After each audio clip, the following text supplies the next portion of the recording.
Mesdames, Messieurs, bonjour. Merci d'être encore en direct sur Info TV dans le cadre de votre programme Espace Miné, 10h, 11h52. Nous sommes mercredi. Il s'agira de mercredi diaspora. Mercredi diaspora. Clin d'œil à tous ces Camerounais qui nous regardent de l'autre côté, qui sont à l'extérieur de nos frontières, que ce soit en Afrique, que ce soit en Europe, en Amérique, en Asie, en Océanie, et que sais-je encore. Un grand clin d'œil à tous ces valeureux Camerounais qui sont partis certainement à la recherche d'un mieux-être. Ce matin, une problématique nous intéresse au moment où nous parlerons de cette diaspora. Pourquoi la majorité des jeunes veut aller de l'autre côté? Y a-t-il une explication à comprendre? Y a-t-il une explication à ce véritable phénomène au Cameroun? Ils sont nombreux ces jeunes qui veulent partir. Pourquoi la majorité des jeunes veulent partir du Cameroun? C'est la problématique principale de ce programme dans le cadre de votre programme Mercredi Diaspora. Mais avant tout cela, nous aurons déjà également accueilli Claudia pour la balade en kiosque. Avant cela aussi, on aura déjà eu la dénonciation du jour qui restera ce fait de société qui vous énerve au canal 6, mais également au canal 317 sur Canal Plus International. Vous aurez donc droit à tous ces délices. Toujours ce matin, nous marquerons également un arrêt pour commenter certaines actualités. On reviendra sur le cas Rigobert Samba-Anak. Nous allons nous poser la question de savoir si décidément la malchance poursuit l'ancien capitaine des Lions indomptables, dorénavant du côté de la République centrafricaine. Merci de nous faire confiance. Nous ferons encore ce pourquoi nous sommes payés ce matin, l'information, rien que l'information, mais alors toute l'information. Professeur Claude Désiré Noubissi, bonjour. Bonjour Monsieur Parfa ici, bonjour à vos milliers de téléspectateurs. Je ne saurais avancer dans mes propos sans vous souhaiter à vous une excellente année, pleine de bonheur, et surtout que vous sortiez d'être seulement le même modérateur du Cameroun, d'Afrique et du monde entier. Merci beaucoup. Je pense également à mon très cher frère, M. Niemek Boulero, à qui je souhaite également des vœux de prospérité et de santé, de même qu'à tous vos téléspectateurs également. Vous êtes enseignant d'université, vous êtes psychosociologue. De toutes les façons, nous vous retournons ces mêmes souhaits de bonne année, bonne et heureuse année 2025, professeur. Merci beaucoup, M. Parfa. En face de vous, nous allons accueillir Joseph Olinga. Bonjour et bonne année, bienvenue au programme. Bonjour Parfait, bonjour au panel, à mes companélistes. Évidemment, bonne année à ceux qui nous écoutent en ce moment. Alors, je rappelle que vous êtes journaliste, vous êtes chef de la brigade des grandes enquêtes du côté de Panorama Papers. C'est un organe de presse basé aux États-Unis. C'est un cybermédia. C'est un cybermédia et parfois ça fait confusion. J'aimerais préciser qu'en même temps, je suis journaliste au quotidien de Messager. Ça, des gens pourraient faire des amalgames. Il y a un journal en ligne d'une part, et de l'autre, il y a un quotidien, un newspaper physique.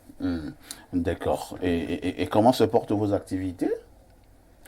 Tout est pour le mieux en tout cas. Tout est pour le mieux. Vous êtes un journaliste complet? C'est jamais trop bas, c'est jamais trop haut. Tout est pour le mieux. Il faut tenir la barque. Est-ce que vous êtes un journaliste comblé? Je suis comblé parce que je fais ce que j'aime. Vous avez c'est vrai beaucoup que d'argent. l'environnement socio-économique n'est pas toujours ça, mais je fais ce que j'aime. C'est déjà ça de gagner. À quoi ça sert de faire ce que l'on aime? Et si on a des difficultés à payer les factures, je ne dis pas que c'est ton cas. Ça pourrait être le cas d'ailleurs. Ça pourrait être le cas, ne faisons pas dans la langue de bois, mais je retournerai cette question en demandant s'il est bon d'aller faire ce qu'on ne sait pas faire juste parce qu'il faut gagner de l'argent. Ou alors commencer à vendanger ce qu'on a à faire juste parce qu'il faut avoir de l'argent. C'est vrai que c'est une équation assez difficile, mais ma conviction, ma philosophie, c'est bien faire d'abord ce qu'on a à faire. Le journaliste est-il un travailleur malheureux au Cameroun? Très malheureux. Oh là là, vous ajoutez très. Très malheureux. Très malheureux. Très malheureux. Et Ça pour dit qu'à vous, quelques exceptions. est-ce qu'il y a des raisons à cela? À quelques exceptions près, on constate que l'essentiel des médias qu'ils soient de l'audiovisuel, qu'ils soient de la presse écrite, ont une économie qui est assez complexe. Et dès que cette économie-là est floue, ceux qui travaillent, ceux qui produisent au quotidien, généralement, ne s'en sortent pas. Et quand bien même il faut s'en sortir, et c'est l'occasion de le dire, je suis cadre syndicaliste, quand bien même il faut s'en sortir, vous allez voir les dérives dans lesquelles beaucoup parmi nous se retrouvent, parce qu'il faut justement joindre les deux bouts, il faut faire bouillir la cocotte. Et ça pose un problème, mais le choix auquel j'invite les uns et les autres, c'est soit de continuer à faire ce qu'on a fait et c'est trouver une activité parallèle qui n'a rien à voir avec le journalisme, soit d'arrêter de faire dans le contexte actuel si on pense qu'on doit avoir l'argent à tout prix dans le contexte dans lequel nous sommes. Parce qu'il n'est pas évident, il n'est pas évident d'avoir, si on compte, je ne sais pas, 100 radios, 100 télé, je ne suis pas sûr qu'en faisant le ratio, on trouvera 10 médias audiovisuels, par exemple, qui payent. Dans la presse écrite, c'est encore plus complexe. Parce que la télévision, il faut qu'on explique aux gens, il y a quand même des publicités, des annonces publicitaires qui passent régulièrement. Dans la presse écrite, c'est comme on dit... La presse écrite, il n'y a pas la publicité. C'est difficile. C'est difficile de constater remarquer qu'au cours des 15 dernières années, il y avait plus ou moins 4 annonceurs. 4 annonceurs traditionnels qui étaient Orange, qui étaient sans publicité, qui étaient MTN, qui étaient SONEL, la brasserie du Cameroun. Depuis environ 10 ans, il y a une diète qui s'est installée parce que la majorité préfère l'affichage public.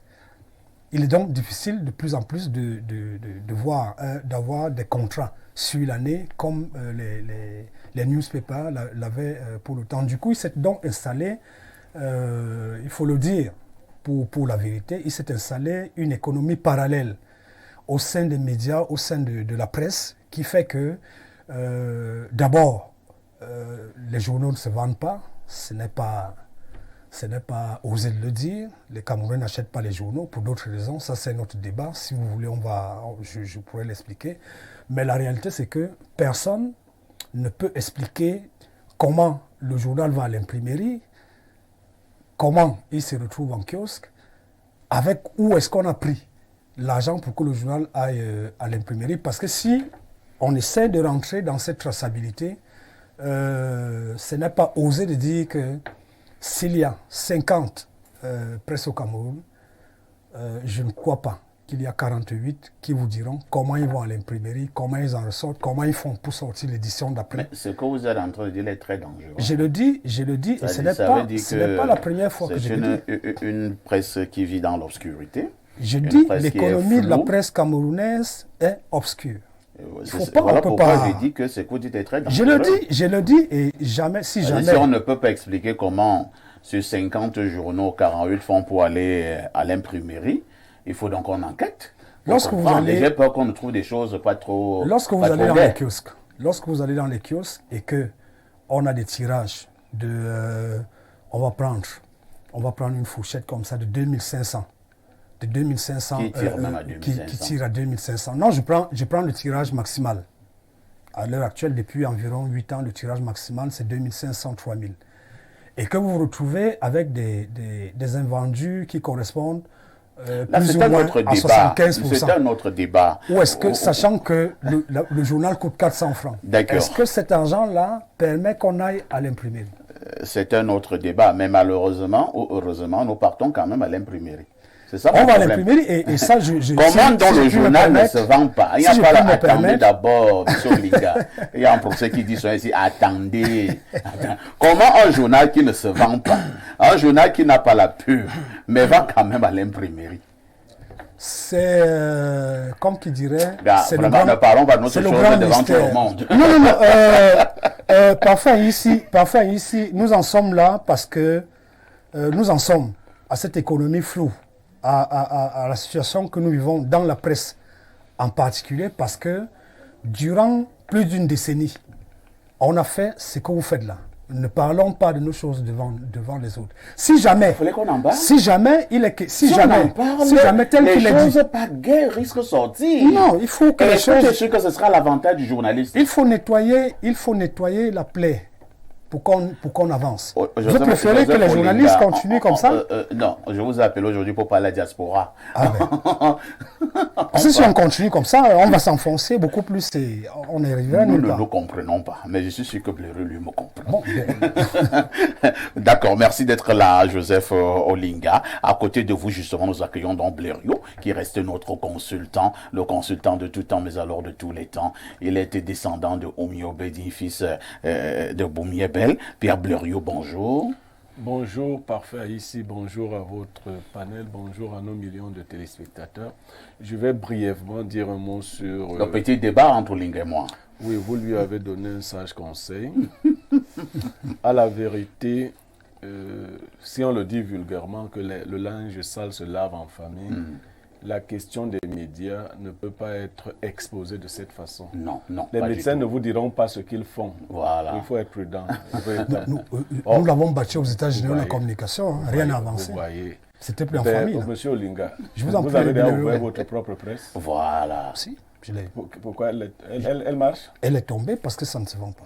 Ah ben pourquoi elle ne se vend Parce pas? qu'il n'y a pas de publicité. Ah, c'est tout, c'est la publicité qui fait Parce vendre la que presse. même, ça pour être plus précis, parce que beaucoup parmi nous, ça c'est Votre presse, qu'est-ce qui ça fait c'est que votre inclusif, presse ne marche pas? c'est Votre inclusif. presse, pas Beaucoup parmi nous, non, j'étais tout jeune journaliste, je savais Mais même pas de quoi il aujourd'hui, s'agissait. pourquoi tu n'ouvres pas? Mais aujourd'hui, tu Je es ne devenu peux vieux, pas- pourquoi tu n'as je pas ne tué peux ton pas- journal? je ne peux pas ouvrir un média maintenant parce que ouvrir un média, si j'ouvre un média dans ces conditions, ça veut dire que je m'aligne dans la logique selon Pourquoi laquelle toi, tu es on va donc dans prendre les des médias gens. Déjà, tu vas donc dans les On médias va des prendre autres. des gens. Je suis dans un média qui est caractérisé historique.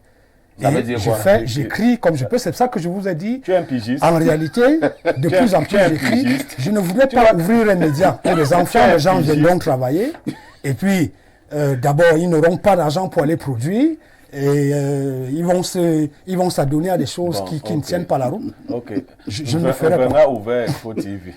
Il a souffert pendant 5 ans. Et son heure est arrivée aussi. Ça commence à... Tu vois comment ça monte. Depuis que ça monte, ça monte. Tu ouvres ton média, tu commences à travailler. Après, ça va monter. Ça monte. Si ça ne monte pas, tu viens prendre ici. Il sait comment Ils faire viennent pour travailler, que... je ne paye pas. Non, il sait comment faire pour que ça monte. Bon, ok. Donc, de toutes les façons, quand il y a même une erreur médicale, vous verrez que les médecins ne viendront pas Jamais. sur la place Jamais. publique commencer à expliquer que tel médecin a fait comme ça, Ah, pourquoi tel est mort? ainsi de suite. Mais dans le corps, je suis tout à fait d'accord avec vous et c'est ce qu'Aïssi essaie de vous dire. Les téléspectateurs vont vous aider en quoi là? Quand tu vas Rien. Rien du tout. Ils vont juste Pas découvrir. forcément pour eux. Ils vont juste c'est découvrir pour les qui choses donc? pas Les trop décideurs belles. qui nous Non, les écoutent aussi. décideurs, c'est pas à la télé. Et qui savent pourquoi on ne paye pas les médias lorsqu'il y a des factures à payer. Tu es promoteur de médias. Je suis cadre des médias. Mais on ne te paye pas, on ne paye pas le promoteur. Toi, Blériot, on va gagner en temps. toi, tu n'es pas promoteur de médias. Donc, on ne te doit rien. On va laisser Joseph Olinga. on va parler de la sagesse du jour. Parlons de la sagesse du jour. Ah, ok. Il vaut mieux s'en tenir. C'est pour toi. Hein. Écoute bien là. Je ne savais pas que tu allais faire ce que tu as fait. Il vaut mieux s'en tenir au conseil quelquefois. Il vaut mieux s'en tenir au conseil. Quelquefois, ce qu'il y a derrière le rideau peut être fatal. Voilà. On peut reprendre? Il vaut mieux s'en tenir au conseil. Quelquefois, ce qu'il y a derrière le rideau peut être fatal. Ça veut dire quoi? Ça veut dire qu'il n'est pas sage de vouloir goûter aux conséquences. On peut éviter en écoutant les avertissements. C'est depuis hier. Hein. Il ne savait pas qu'on devait même vous En te levant ce recevoir. matin, Non, je ne savais pas. Même il y a quelques secondes encore, je ne savais pas. Donc, ne dites pas toujours, je veux voir ce qu'il y a derrière le rideau. Nos pères nous ont précédés, j'explique souvent. Chaque métier a ses réalités. Vous avez là un enseignant d'université. Hier, j'étais avec un prêtre, je vais vous dire. Et je lui dis, on parlait d'une situation d'un séminariste qui avait été bloqué par les prêtres pour devenir prêtre. Et je lui ai dit que non, il a réussi à contourner ses prêtres. Vous savez ce que le prêtre m'a dit? Que ce n'est pas à son avantage de contourner les prêtres, parce qu'ils l'auront toujours quelque part. Il me l'a dit comme ça. Là, voici preuve d'une... Si tu essaies de leur échapper, s'ils ne tombent pas adoubés dans leur corps, tu essaies de leur faire les migmacs, va même voir le recteur. Tu vois, hein? Va voir le MINSUP. Ils t'auront.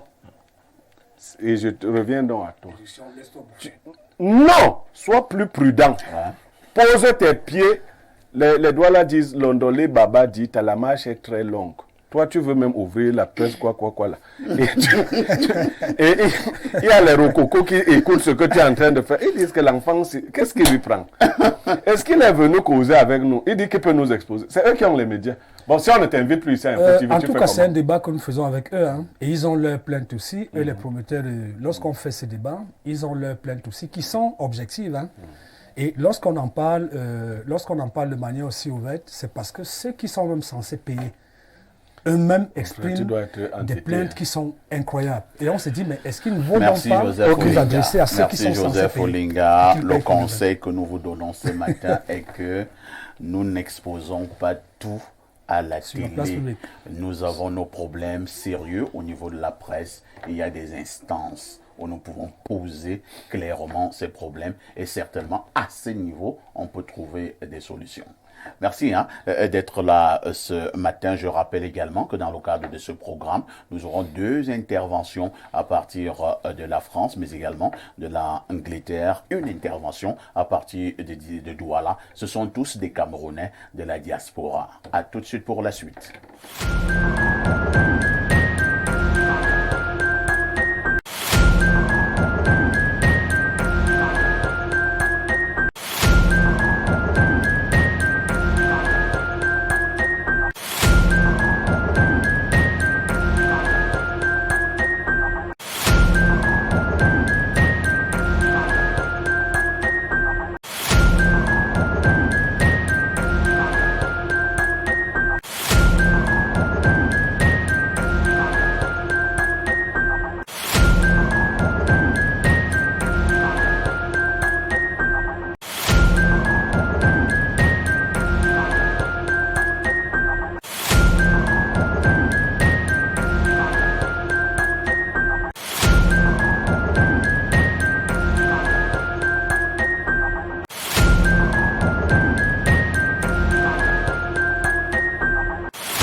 Claudia Antia, toute de rose vêtue, bonjour. Bonjour, Fafa ici, bonjour à tous les téléspectateurs d'Espace Mini qui nous retrouvent ce mercredi rebaptisé Mercredi Diaspora. C'est un plaisir de vous retrouver. Pourquoi on ne mettait pas également les autres fesses devant? C'est un choix? Oui, c'est un choix. Mais un peu devant, on voit ce que ça donne. De l'autre côté aussi. Encore. Voilà. C'est pas mieux? D'accord. Moi, quand vous mettez comme ça, le professeur Noubissi est plus content. Il est plus à l'aise. Mais c'est bien que le professeur réagisse comme ça nous rassure. D'ailleurs, on n'avait pas de doute. J'y crois pas. Claudia, comment a été la nuit? La nuit a été très bien, parfait ici. Mais du moins, je me réveille avec, je vais appeler ça une dénonciation. Ouais. J'aimerais quand même qu'on pose un regard sur un phénomène qui prend de l'ampleur dans Il s'agit de notre quoi? société. On a de plus en plus des jeunes garçons qui entretiennent des relations intimes avec leur maman.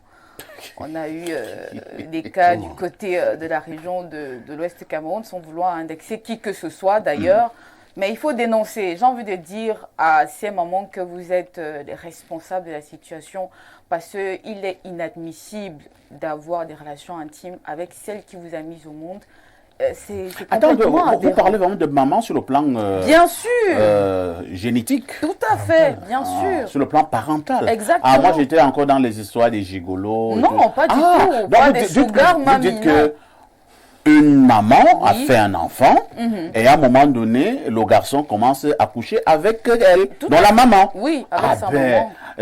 On dit abomination. On peut même prendre ça comme dénonciation. Oh là, oui, d'autres pour avoir des carrières fulgurantes, soit dans le domaine du sport, le domaine des arts, le domaine, quand on dit art, musique et autres, ici il y a beaucoup qui sont soupçonnés. Maintenant, d'autres dans les affaires. Il paraît que c'est de plus en plus... Oui, à l'ouest où je suis, c'est récurrent. C'est de plus en plus à l'ouest où je suis, À c'est l'ouest? récurrent. Ce n'est pas une façon... Attendez, vous avez fait un sondage? Je suis le chef d'agence du messager Ouest et Nord-Ouest. Et lorsque je le dis, ceux qui m'écoutent, le Bafsam, savent de quoi je parle. Nous n'en sommes même plus au point où les gens En vont tout se cas, cacher dans les nous chambres. n'avons pas indexé une Même sur région, les hein. places Tout à publiques. fait. Non, pourquoi tu es en train de te justifier? Non, non, mais on se justifie. C'est un journaliste qui vit à l'ouest. Quand il parlait maintenant des journalistes... Même si nous ne sommes plus au il vit point où là-bas. les gens vont dans les chambres, même sur les places publiques, à certaines heures en journée, les gens viennent le faire. Avec Et la lorsque maman. vous essayez de comprendre, les initiés vous disent que c'est des rituels, c'est des engagements que les gens ont pris de part et d'autre, soit pour maintenir leur fortune. Et vous dites que ça se soit- passe beaucoup plus où? J'ai dit à l'ouest où je suis, je n'ai pas dit que ça se passe plus avant, mais j'ai dit j'ai vu ça de manière récurrente. Ça, c'est vrai. Bon, Bon, je pense que nous allons prendre ça comme dénonciation. Oui. Peut-être Donc, demain, on verra. En attendant, je vais lancer 2 ou 3 coups lorsque de le fil, deal a hein. mis une vidéo en fin de semaine, Oui, tout c'était à en fait. plein, ceux qui connaissent le lieu dit à quoi à Bafsam, qu'on appelle aussi Famla 2. Vous avez vu un père et sa fille couchés en plein 11 heures. Oui, Attendez, la vidéo a fait le tour. Hein. Couché. Oui, ça, c'est vrai. Couchés. Couché, Passés à comment ils l'acte dormaient? sexuel. Ils Ils sont avaient passés sommeil. à l'acte sexuel. Dieu seul sait que le marché A est à 50, l'entrée du marché est à 50 mètres de cet endroit. Donc, ce n'est pas un hasard que les gens viennent le faire. Donc, c'est la dénonciation de Claudia ce matin que nous allons amplifier certainement demain pour comprendre ce nouveau phénomène au Cameroun. Claudia, que disent les journaux? Parfait, ici, voici les événements qui ont marqué l'actualité au Cameroun ces dernières 24 heures. À la une, ce mercredi, électricité. Le quotidien Info Matin nous propose dans sa parution du jour les raisons des délestages énumérés par le ministre Gaston Elundou Essomba. Il s'agit entre autres d'une baisse de production de 70 MW dans les centrales hydroélectriques de Sonloulou et d'EDA. L'information est contenue dans un communiqué rendu public le 14 janvier 2025. Entre changement climatique et factures impayées à Eneyo, le messager s'interroge sur les délestages à répétition. Lumière sur la pénombre, point d'interrogation. À ce sujet, le ministre de l'eau et de l'énergie tente de rassurer les ménages en proposant une batterie de solutions que vous trouverez de la page 4 à 5. Le quotidien Mutation fait le même constat ce matin. Georges-Alain Boyomo présente la nouvelle année 2025 qui sombre dans l'obscurité en raison des délestages réguliers. Cependant, pour mettre fin à ces perturbations électriques, le MINE envisage de mettre sur pied des stratégies pour atténuer les désagréments, apprend-on. En attendant le retour de l'énergie électrique, le jour nous amène à Camerco pour un vol direct Paris. Eh bien, pas de chance ce matin car ce dernier est annulé et la situation inquiète le patronat. Pour rassurer les passagers, Ahmed Mana nous fait savoir que le président du groupement des entreprises du Cameroun a saisi le directeur général de la compagnie aérienne. À lire au bas d'une de ce journal, finance les défis du budget 2025 qui sera lancé officiellement demain à Boya. Et parlons de cette loi de finances 2025. Expression économique nous donne les détails sur l'exécution du budget public, entre autres mesures prescrites par le MINFI. La circulaire indique qu'il y aura des mesures d'optimisation, de mobilisation des recettes fiscales douanières et non fiscales, la reddition des comptes, la production des états de synthèse, etc. L'actualité en kiosque ce 15 janvier, c'est aussi le secteur informel. L'économie quotidienne nous fait savoir que le gouvernement s'intéresse au business des appartements meublés. Selon Thierry Ekouti, une enquête va être lancée pour cartographier toutes ces structures qui échappent jusqu'ici au fisc et qui mènent une concurrence déloyale aux établissements hôteliers. Affaire à suivre. Entre-temps, du côté du boulevard du 20 mai, la vente promotionnelle des produits de grande consommation se poursuit au grand bonheur, bien entendu, des populations. Le témoin est témoin des efforts du gouvernement. Il nous invite à lire la bataille de Luc Magloire Bagatangena pour l'accès aux produits de première nécessité. Et laissons l'alimentation de côté, allons jouer au championnat de football avec Cameroun Tribune. Pour ce match, deux équipes s'apprêtent à entrer au stade, le Niès et la FECAFoot. La compétition tarde à commencer RTNC, Marie-Claire Nana, nous informe en coulisses que du fait des nouvelles incompréhensions avec l'Office national des infrastructures et équipements sportifs, la FECAFOOT a décidé d'impliquer les clubs dans le choix et la gestion des stades sur lesquels ils vont évoluer. Vous l'aurez compris, le match n'a pas lieu en raison du casse-tête des stades. Cap vers le Grand Nord à présent, l'œil du Sahel pose un regard sur la question des infrastructures routières. Guibaï Gatama révèle que 96 milliards de francs CFA ont été affectés dans le Grand Nord. Pour clôturer cette revue de la presse, la nouvelle expression, le tabloïd fait du code électoral sa grande une et nous fait des révélations. Une proposition de l'opposition disparaît à la présidente. Les détails à découvrir dans la lecture de ce journal parfait ici. Merci Claudia pour toutes ces informations fraîches parues donc en kiosque au Cameroun. Nous nous disons à demain 10h. À demain 10h, bonne suite d'émission. N'oublie jamais le conseil Claudia. Petite Claudia, tout ce qui brille n'est pas or. Ma petite reste très très prudente. Merci. C'est ce qu'il fallait dire ce matin concernant donc l'information parue en kiosque au Cameroun. À tout de suite pour la suite.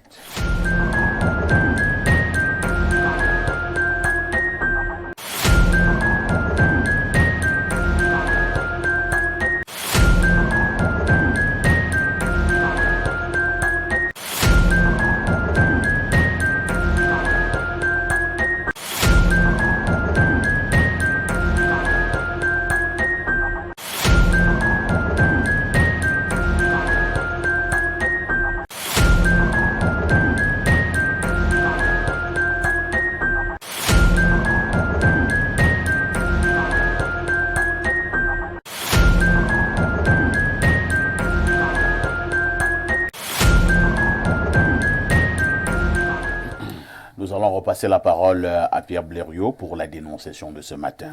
Parfait, ici nous sommes sur la trace d'une dénonciation que nous ferons probablement demain, mis à part celle dont Claudia a fait état, l'histoire d'un musicien camerounais de renom qui est accusé de vol de véhicules en France. Je fais partie des personnes qu'on a saisies depuis 3 semaines et donc j'ai mené parallèlement mon enquête. Je ne vais pas cacher le nom, il s'agit de Charlie Nélé. Donc, demain, j'ai promis... Décidément. Oui, là, c'est un ami à lui, qui s'appelle aussi Charles. Charles Mbappé. Peut-être vous ne suivez pas beaucoup les réseaux sociaux parce que ça a déjà inondé les réseaux sociaux. Hier même, Charlie a fait une sortie sur une télévision de la place. Donc, j'ai écouté toutes les parties. Il y a une dernière personne à écouter aujourd'hui, c'est Sergio Polo. Donc, quand j'aurai terminé d'écouter Sergio Polo sur la question, demain, probablement, je viendrai faire mon propre déballage. Mais, oui, donc, il faut s'attendre à ce que ce soit tonitruant.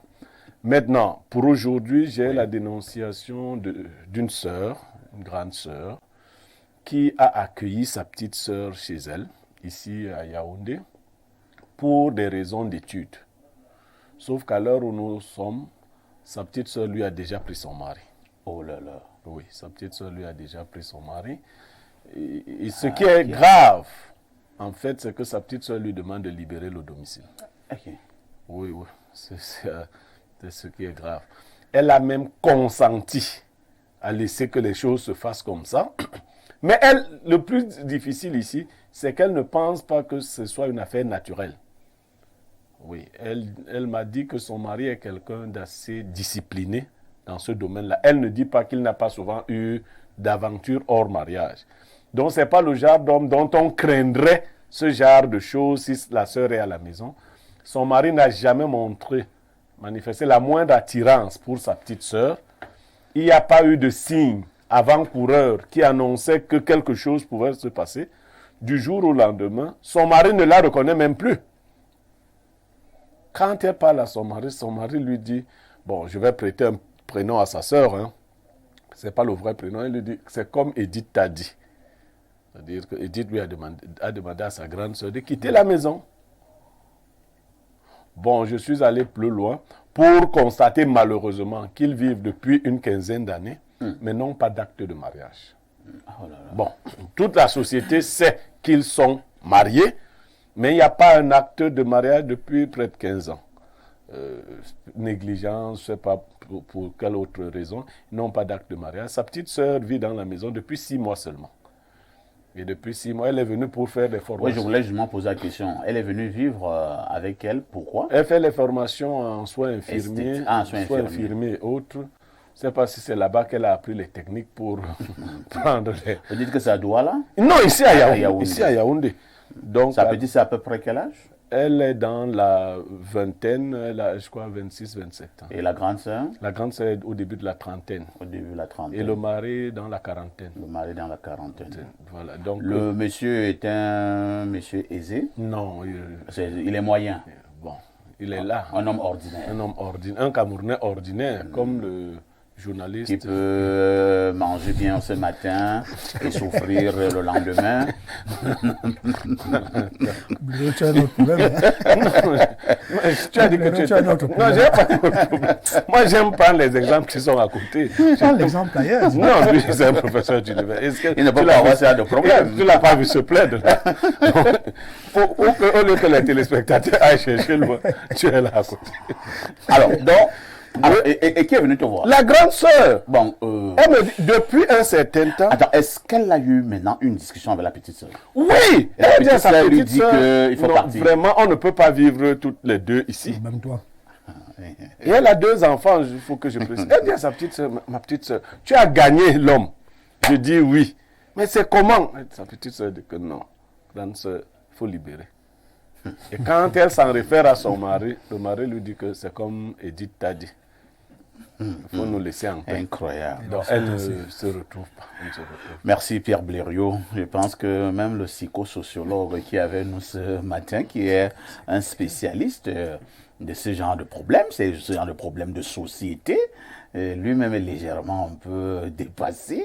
Alors, pas d'abord de questions à te poser à un professeur. Regard général de cette situation. Oui, en fait, quand M.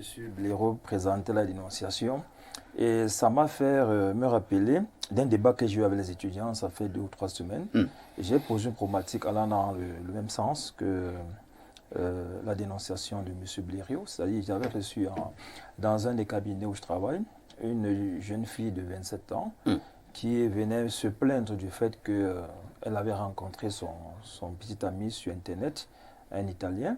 Il est venu ici là pour la chercher et en rentrant, elle rentrait plutôt avec sa cousine.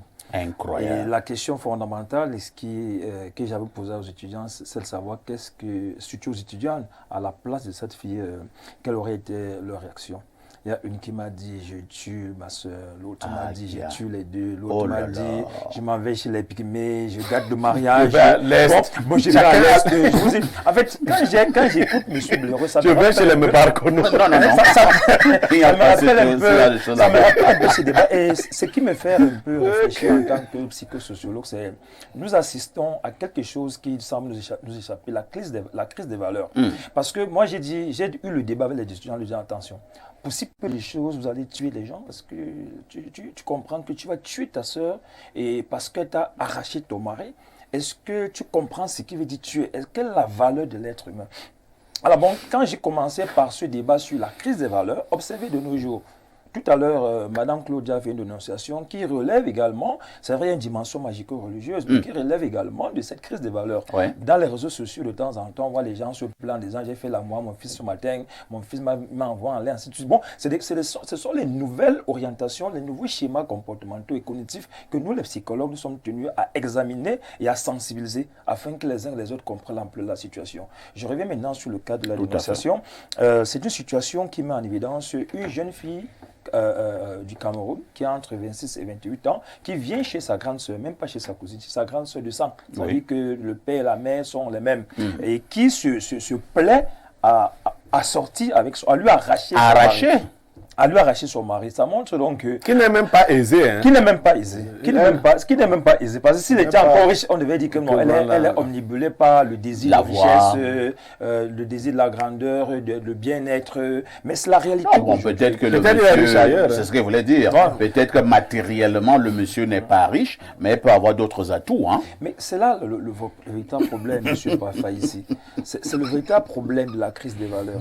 La crise des valeurs. Ça également, c'est une crise de valeurs. C'est une crise des valeurs. valeurs. Parce que c'est donc, vous pensez que là-bas, c'est pas une valeur? Ce qui appartient à ta sœur ne t'appartient pas. Et quelle que soit la grandeur, la beauté... Et que dis-tu de ce proverbe bantou qui dit que la bonne nourriture se mange en famille? De quelle nourriture s'agit-il? Parce qu'il ne faut pas voir la nourriture dans le sens de l'intimité. C'est ça la réalité. La bonne nourriture, c'est quoi? Si on a un bon gibier, quand on arrive en famille, on le mange ensemble et que chacun puisse avoir un morceau. Mais pas que tu as ton fiancé, ta petite soeur vient regarder ton fiancé. Franchement, on devrait se rendre compte que nous sommes dans une société... Pour l'instant, professeur, elle ne se limite même plus seulement à regarder le fiancé, mais elle arrache même déjà au point de demander à sa grande sœur de libérer la maison. De libérer la maison, c'est une question d'éducation. Une éducation aux valeurs qui voudrait que quand quelque chose ne t'appartient pas, tu ne regardes pas. Quand ta grande sœur a son fiancé ou son mari, quelle que soit la beauté, quel que soit ce que dit notre frère Brero Langin, parce que je l'ai souvent entendu par Langin, quel que soit l'engin qu'elle a, l'instrument, quel que soit, tu ne devrais pas regarder, tu devrais aller ailleurs. Maintenant, qu'est-ce qui se passe sur le plan un peu, si on ne veut pas aller dans les relations à l'autre, on se rend compte qu'au jour d'aujourd'hui, il y a une forme de concurrence qu'on observe dans les familles. Et vous allez vous rendre compte que quand vous arrivez dans une famille, les sœurs ont tendance à dire, si il sort avec toi, ça veut dire qu'il peut aussi sortir avec moi. Tu crois que tu as quoi de mieux que moi, je n'ai pas. Quand vous observez un peu avec un recul, il y a une forme de jalousie, de rivalité qui se crée à l'intérieur des familles, entre les filles surtout. Et les filles ont tendance à avoir une forme, entre guillemets, une forme de plaisir. Une autre forme de plaisir libidinal qui fait qu'elles ont tendance à se dire la sœur, le copain ou le fiancé ou le mari de ma sœur est plus sucré. C'est-à-dire que voilà la nouvelle orientation. Est-ce qu'à un moment donné aussi, ce n'est pas un fantasme? C'est ça que je vais y arriver. Parce que pour arriver au fantasme, il faudra créer le processus. Ça va être un ensemble de désirs qui naissent et qui nécessite les réalisations par la suite. Bon, les filles aujourd'hui ont tendance toujours à se dire que ma sœur, pourquoi elle? Pourquoi ne pas aller avec elle en rivalité? Parce que, sachez-le, dans les familles de temps en temps, les filles entre elles, elles sont dans une rivalité omniprésente. Tout à fait. Il faut que je te dépasse, il faut que je te montre que je suis au-dessus de toi. Bon, même ce que tu as, je peux l'avoir. Ton mari que tu crois qu'il t'appartient, si je mets deux tactiques là, je le prends et il m'appartient. Je pense que si on prend un peu ce recul, on comprendra. Et d'où viendront les fantasmes, c'est-à-dire que le fantasme de coucher avec le fiancé ou le mari de sa sœur. Ça crée un plaisir. Je vous dis un peu ce que c'est que les fantasmes. Parce que souvent dans la réalité, c'est que les désirs orientés par les fantasmes sont parfois plus bons, entre guillemets, que la réalité. Je prends un exemple. Une femme qui fait des gymnastiques pour quitter sa maison, aller rencontrer dans l'hôtel, aura tendance à croire que cet homme est plus performant que son mari. Parce que c'est le décor, l'ensemble des réalisations, ça crée une ouverture, une forme d'attente, une forme de préparation. Et elle est suffisamment préparée pour recevoir la personne. Ouais. Et conséquemment, l'acte sexuel, qu'il soit même nul, sera porteur du désir, porteur du plaisir. Et l'autre verra que lui, il est plus fort que son mari. C'est la même chose qui se passe. Comme la femme a créé des dispositions pour accueillir le mari de sa sœur, quelle que soit la puissance sexuelle de son mari, et il y aura un plaisir fou qui peut ne plus un plaisir réel, mais un plaisir comblé dans les fantasmes. C'est pourquoi le plus souvent, je peux donc revenir dans ce qu'on dit que quand on vole, c'est plus sucré. Et on doit également le savoir, la sexualité féminine, elle est pénétrée. Et c'est avant de dire que c'est la femme qui se met dans la posture d'attente et d'accueil. Lorsqu'elle met toutes ces dispositions d'accueil-là, il est plus facile pour elle d'avoir le plaisir et d'avoir de l'orgasme. Cela signifie même que c'est la femme qui doit beaucoup travailler. La femme travaille beaucoup plus dans l'esprit. L'homme travaille dans le corps, mais la femme, elle travaille dans l'esprit. Elle se met dans la posture d'attente, la posture d'accueil. Et lorsqu'elle se met dans cette posture, vous vous rendez compte quoi? Les gens qu'on reçoit dans les cabinets le plus souvent, vous allez voir une femme qui dit à partir de 40 ans, mon mari ne me satisfait plus. Ou à partir pendant les premiers moments, c'était très bon, mais maintenant, ce n'est plus bon. Pourquoi c'était très bon? Parce qu'elle s'était mise dans la posture que je m'en vais chez mon gars, il faut que ça soit bien, il faut qu'on fasse ci, il faut qu'on fasse ça. Mais à un moment donné, elle commence à se lasser, ce qui fait que même le voisin qui n'est pas compétent, si elle y va dans cette ouverture à laquelle je fais allusion là, elle aura plus de plaisir là-bas. Oh, les voisins, qu'est-ce qu'ils n'ont pas fait aux femmes des autres ici dehors? Alors, Joseph Olinga, nous avons un cas quand même compliqué ce matin. Hein. Voilà le mariage d'une Camerounaise qui est en train de voler en éclats du fait des agissements de sa petite sœur qu'elle a pourtant accueillie pour poursuivre ses études. est-ce qu'à un moment donné, on va cesser de faire du bien? C'est une question assez difficile. Je remarque juste, sous le contrôle du prof qui est C'est le mieux dit, spécialiste, on va cesser de faire le bien. ça dit que notre société est devenue une société de la violation des interdits. C'est les interdits qui attirent tout le monde. Il n'y a pas que ce compartiment-là. Regardez un peu... Les interdits existent. Tous les interdits attirent les gens. C'est-à-dire que coucher les hommes, coucher avec, avec le mari de sa sœur, coucher avec son cousin. Bon, vraiment, dans nos traditions bantou, il y a des interdits parce qu'en réalité, dans nos traditions bantou, il s'agit là d'un inceste. En réalité, il s'agit d'un inceste. Ça rentre dans la définition claire de l'inceste, ce qui se passe là.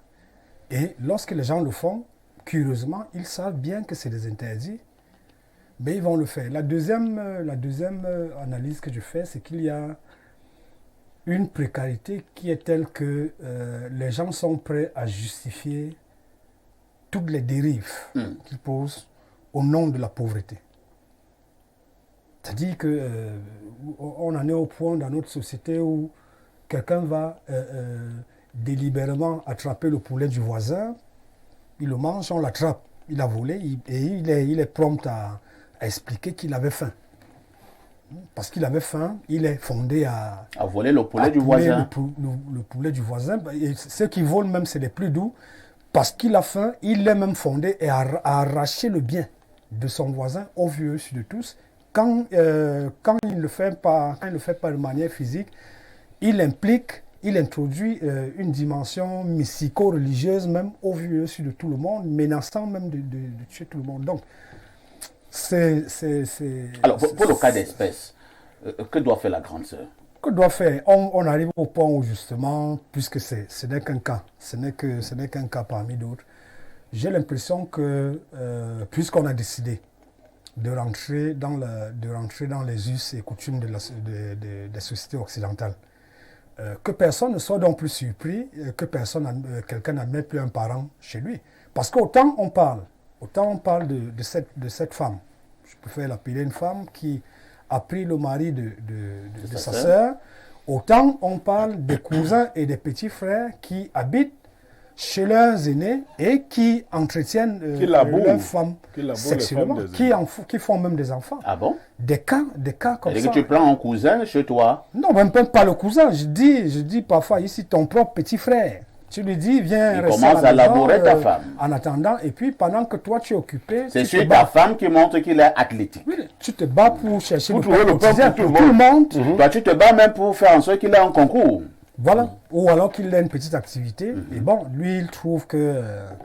voilà tu lui as laissé la nourriture à la maison. Tu lui as donné... J'ai vu une bulle comme ça, et la semaine dernière, il y a un monsieur qui est arrivé à la maison, c'était une bulle ivoirienne, et qui dit à sa femme... il a droit à tout ce qu'il y a ici. Et puis, la deuxième séquence de la bulle, quand il revient, il constate que sa femme est dans la chambre avec son petit frère.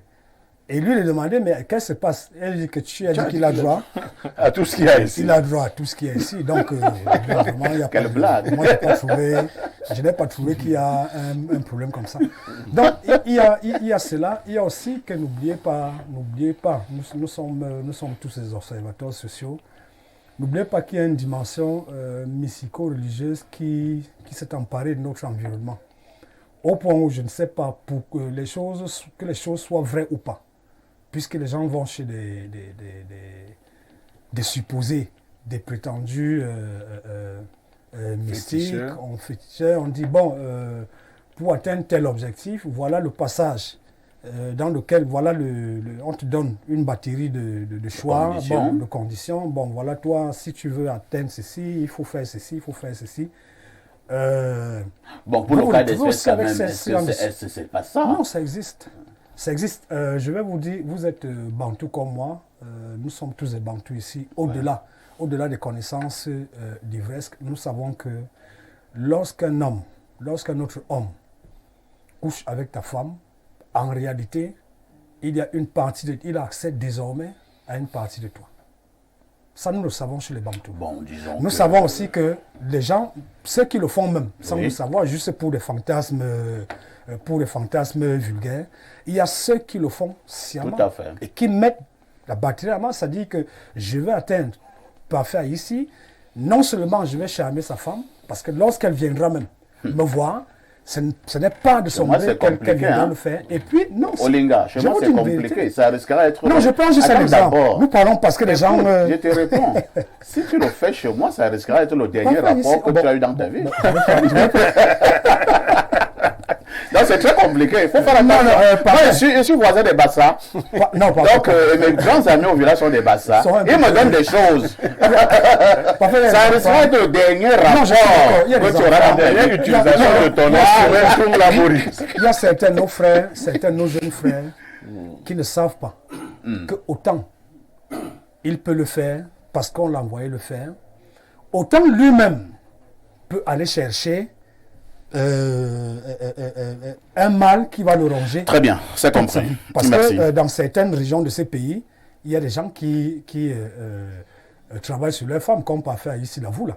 Oui. Ça dit que tu vas toucher la femme de quelqu'un. C'est terminé pour toi. En réalité, toi, tu allais pour prendre quelque chose, c'est lui qui t'aspire. C'est lui qui t'aspire et tu seras allé chercher toi-même. Lorsque les gens vont chez les femmes des gens, il est important que nos jeunes frères. Non, c'est compris. C'est vrai que nous le disons en riant. Moi, je dis que je suis voisin des Bassa. Pour ceux qui connaissent un peu les Bassa, il faut faire très attention. Vraiment, les Bassa purs. C'est pas facile. Bon, pas que c'est pas facile. C'est pas toujours bien d'aller avec les femmes des Bassa. Surtout quand tu le sais. Surtout quand tu le sais. Blériot, peut-être à la télé, il ne va pas l'avouer. Il y a certains Bassa qui sont compliqués. Tu vas avec sa femme, c'est-à-dire que légitimement marié. Je vous assure, c'est le dernier rapport sexuel que vous avez eu dans votre vie. Parce qu'il y a un partage spirituel. Même si c'est après qu'il le sait, étant donné qu'ils sont liés spirituellement, il peut te prendre très bien à partir de sa femme.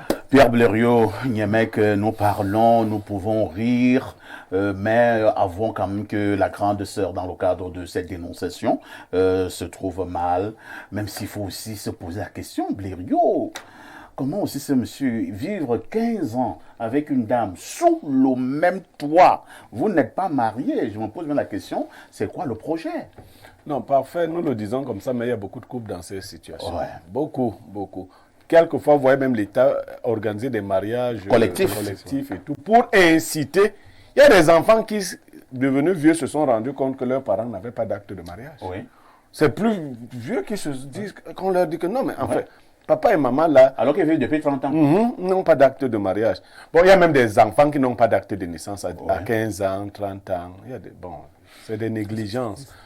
Je me dis, bon, et puis d'autres évoquent la question de la dot qui est souvent assez un élément qui déstabilise ou qui décourage.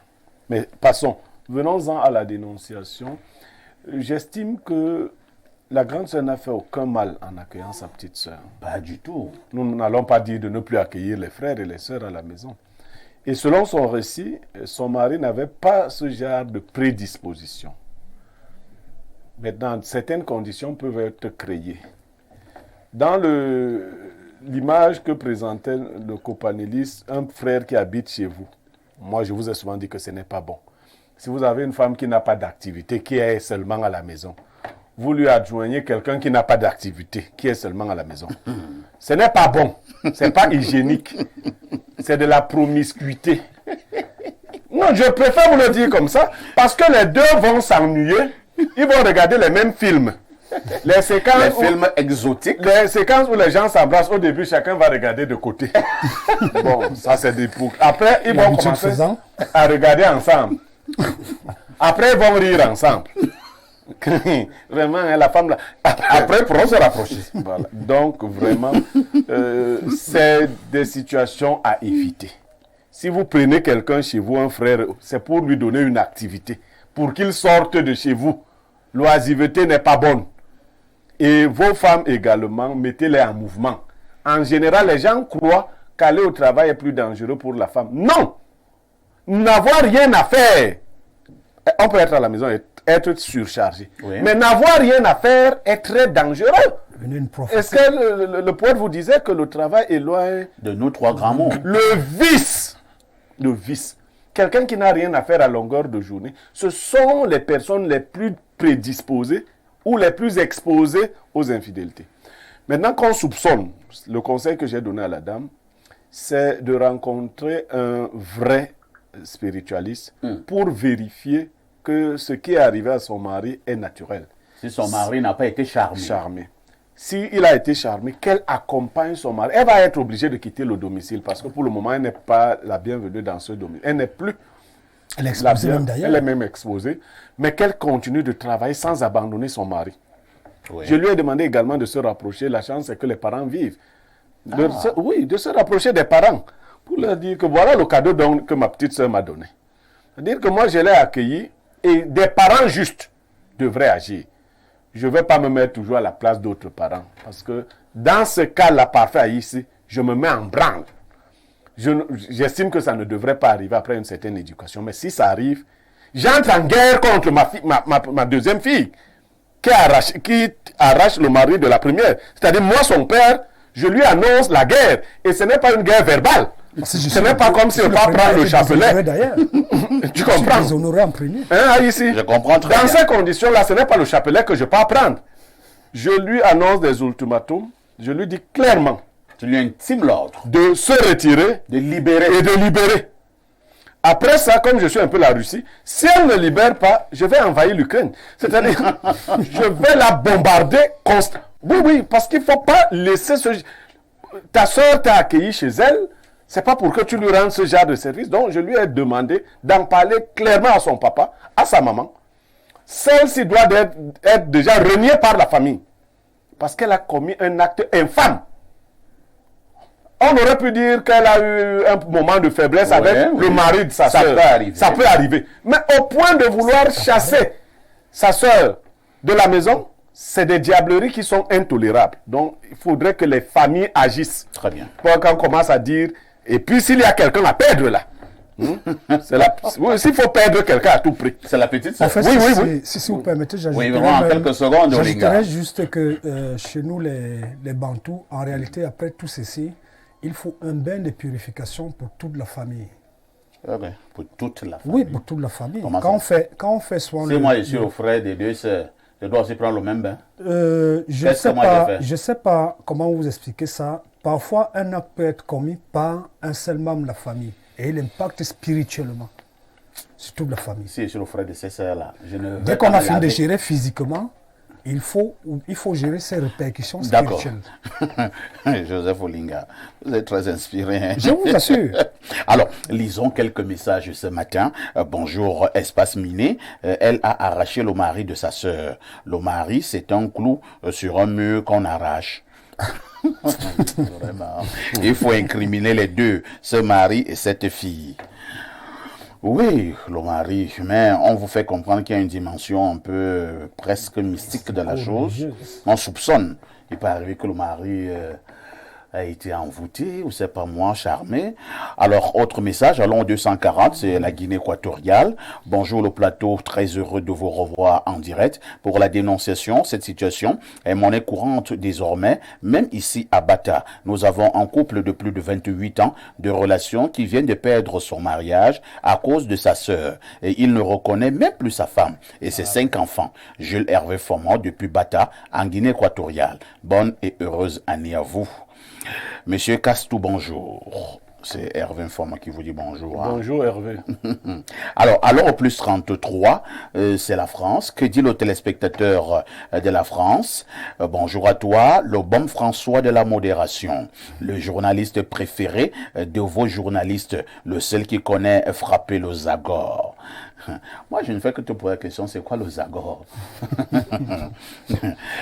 Alors, grand, j'ai un problème. J'entretiens des relations intimes avec la femme d'un haut commis de l'État. Elle me couvre d'argent et de cadeaux pour que je la fasse vibrer. Mais dernièrement, elle a pris l'habitude de joindre sa fille à la partie grand.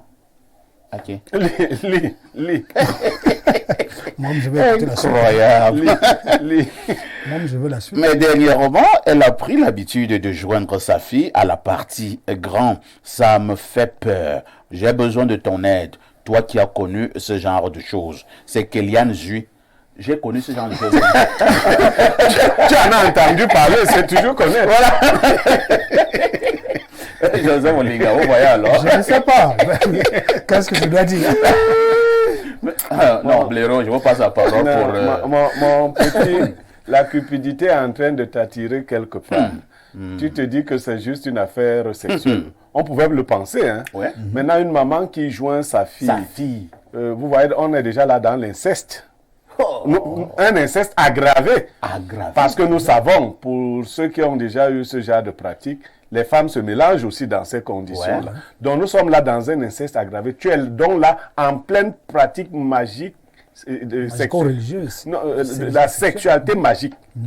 Tu es là dans la magie sexuelle. Le transfert Et on est en train de t'utiliser. Toi, en fait, c'est ton argent qu'on est en train de te donner là. L'argent dont on te paye déjà, on te paye, on te donne ta part. L'argent de ton deuil. Oui, on te donne ta part. Donc, utilise bien ta part. Tu peux laisser ta famille vivre bien après toi. Où tu achètes un cercueil. Bonjour, espace miné. Je l'ai comme c'est écrit, hein. Je me suis d'abord demandé si ces deux femmes ont encore leurs parents vivants qui pourraient intervenir sur ce problème. Vu qu'il y a soupçon d'envoûtement, je conseillerais à cette femme de tout simplement plier bagage. Une sœur de sang qui peut faire cela est capable d'attenter à sa vie et celle de ses enfants. Le karma fera le reste. C'est Bertrand Amarois qui envoie cette préoccupation. Autre message. Bonjour messieurs, je suis une abonnée de votre émission. Merci pour toutes les dénonciations que vous faites pour nous prévenir et nous éduquer sur certains mots. Pour la dénonciation, c'est courant ici au quartier Nkomkana. C'est plutôt une nièce qui sort avec le mari de sa tante. C'est grave ça. Et il paraît que malgré le scandale qui est survenu l'autre jour, c'est-à-dire dimanche, ça ne leur dit rien. Il est vraiment temps d'agir parce que voilà, dans la ville de Melon, un enfant de 17 ans qu'on a surpris en train de violer son petit frère de 10 ans. C'est grave. Meilleur vœu à vous, c'est Laurence Pamela. Oui, j'ai suivi cette affaire. Hein. C'est-à-dire qu'un bonhomme de 17 ans, il a été surpris en train de violer son petit frère de 10 ans. Oui, professeur. De plus en plus, je pense que il y a une grosse pression de stimulation sexuelle dans notre environnement. Et le problème, c'est qu'il n'y a pas de parallélisme avec l'éducation qu'on devrait donner à nos enfants. Beaucoup de jeunes aujourd'hui entrent dans la sexualité sans suffisamment avoir reçu l'éducation nécessaire. Parce que la libido, cette énergie qui nous pousse à la recherche du plaisir sexuel est parfois envahissante. Et lorsqu'on se laisse envahir par cette libido, ça devient un problème. Au jour d'aujourd'hui, les canaux d'information sont devenus nombreux. On les reçoit via le téléphone, via les réseaux sociaux, via la télévision. Et ce qui fait qu'à un moment donné, les gens veulent imiter ce qu'ils voient. Les enfants sont parfois, ils regardent des films, comme l'a dit tout à l'heure, ils regardent des films qui sont réservés aux adultes, et après, ils regardent son frère, et après, c'est bon pour dire que la plus grosse éducation, au jour d'aujourd'hui, non, ça ne sera pas seulement l'éducation à la citoyenneté, mais également l'éducation à la sexualité, l'éducation à la mise en place d'un seuil de principes pour pouvoir aider ces jeunes-là à encadrer leur libido. Parce que là, nous constatons qu'il y a une forme d'escalade libidinale. C'est-à-dire que la libido va dans tous les sens. On s'en fout, l'objectif c'est le plaisir. Et si on est dans cette structuration de on s'en fout, l'objectif c'est le plaisir, on peut l'avoir avec sa mère, on peut l'avoir avec le mari de sa sœur, on peut l'avoir avec son frère. Bon, les psychologues, les sociologues, ainsi de suite, sont tenus à un devoir de sensibilisation et d'éducation sexuelle. Très bien. Autre message ce matin, Perfecto bonjour. En octobre 2017, de l'autre côté, chez nos chers voisins, nous étions à plus de 5000 débats modérés. Nous sommes en janvier 2025. Maintenant, je pense qu'on est là à plus de 8000 débats modérés, toujours avec le même charisme. Il faut toujours rappeler ça aux téléspectateurs. C'est important. Tu n'es pas n'importe qui. Je ne sais vraiment pas le pourquoi avec tout ceci. C'est qu'ils cherchent encore ailleurs. Très bonne bonne suite d'émission. C'est Gaston Ahandadine, fils Itoudi de Metomba, qui envoie ce message. Merci Gaston. Autre message ce jour, nous repartons au plus 33. C'est encore la France. Bonjour, bonjour, parfait Haïti et toi, Adalbert. L'audier donne un vent de la modération qui règne sur les tout petits Bobda et les Lilngono de la modération. Un bonjour particulier à notre castou national, Monsieur Niemek. On aimerait savoir avec quel engin il casse tout désormais. Pour mieux casser, je pense qu'on doit lui trouver un bon marteau pour travailler efficacement. Concernant la dénonciation, nous constatons que cette petite sœur, arrivée chez sa grande sœur pour les études, a étendu ses études en testant les écorces sur son mari. Apparemment, il y a une écorce qui marche bien avec ce dernier au point où son cerveau est complètement formaté.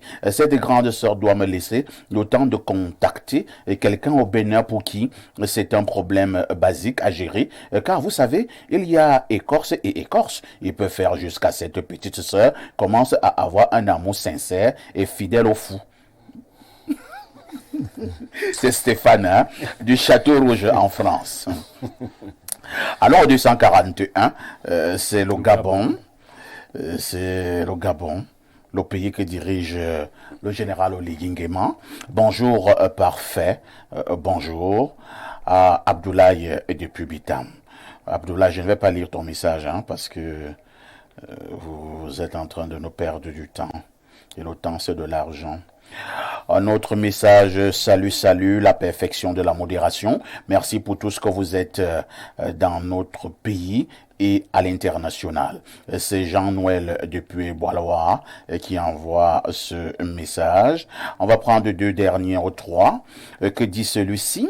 Bonjour parfait et à votre panel. Vraiment, Crioline est en train de saboter votre travail. Depuis une semaine, Info TV ne passe pas sur leur canal. Du coup, ça nous amène à regarder les autres programmes moins intéressants par défaut. Ah, c'est compliqué. Nous allons donc demander à Crioline de remettre le signal d'Info TV. Crioline remet le signal d'Info TV. Alors, un autre message.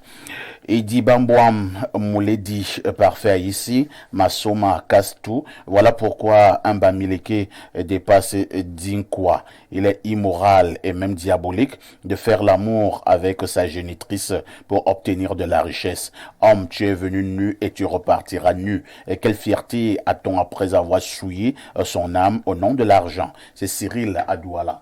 Cyril, oui, pour le message, mais évitons un peu les expressions tribalistes. Hein. Ça ne nous sert à rien. Voilà ce monsieur qui est assis à côté de moi. Il s'appelle Désiré Claude Noubissier. Il est professeur d'université.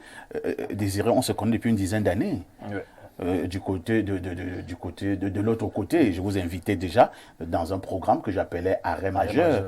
Donc, Claude, est-ce que nous avons eu les problèmes de tribalisme un jour? Non, je pense pas. Je pense que... Il est même arrivé, je vais maintenant le dire à l'antenne, où le professeur Noubissier m'a invité d'aller manger du bon poisson brisé. Ouais. On a mangé du poisson à la braise. Et il m'a offert à boire. Ouais. Moi, j'aime boire le vin rouge. Du bon whisky aussi. Et du bon whisky. Est-ce que... Non, vraiment, dépassons un peu ce genre de débat. C'est notre société, malheureusement. Voilà. Un faux débat. Alors, lisons un dernier message. Hein, que dit celui-ci? Bonjour, le panel. Ravi de vous revoir ce matin. Mon frère Niemek a tout dit que les parents de ces jeunes dames prennent leurs responsabilités de vrais bantous et pour tous ces scandales sexuels, que chaque parent joue son rôle sur l'éducation à sexualité et d'éviter d'en faire un sujet tabou. Généralement, ce que nous constatons aujourd'hui dans nos sociétés, sur 20 parents, 18 sont des jeunes parents et sont presque pas là. Et les enfants sont éduqués par les médias. Le phénomène prend davantage de l'ampleur et que chacun d'entre nous en prenne conscience. Hein. Merci bien. C'est le DP Julien Besson, juriste et historien depuis Yaoundé, Omnisport. Une touche pour s'impose.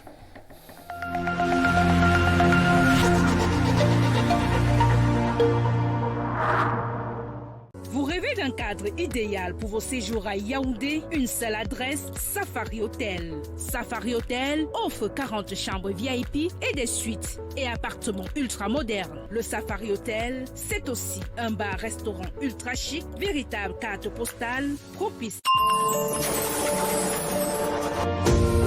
Le luxe, le chic et le beau à votre disposition grâce à la Société immobilière du Cameroun qui met à votre disposition au quartier Hippodrome à Yaoundé la résidence L'Infundi. La résidence L'Infundi. La résidence L'Infundi est un immeuble constitué de 152 appartements au standing de type T1, T2, T3, T4, T5 et T6 avec des surfaces utiles allant de 18 à 445 mètres carrés et d'un espace de commerce d'une surface globale de 954 mètres carrés. La résidence L'Infundi, c'est 4130 mètres carrés de parking pour 134 places, 3070 mètres carrés d'espace commun, 4 ascenseurs, 2 groupes électrogènes de puissance globale de 800 kVA, un forage, un système de sécurité incendie, une bâche d'eau et une station d'épuration. Réservez et achetez dès maintenant votre appartement au standing ou votre espace de commerce. Pour toute information, contactez la division commerciale et marketing de la SIC au numéro 695 89 98 49 695 89 98 51. Société immobilière du Cameroun, la volonté de mieux vous loger.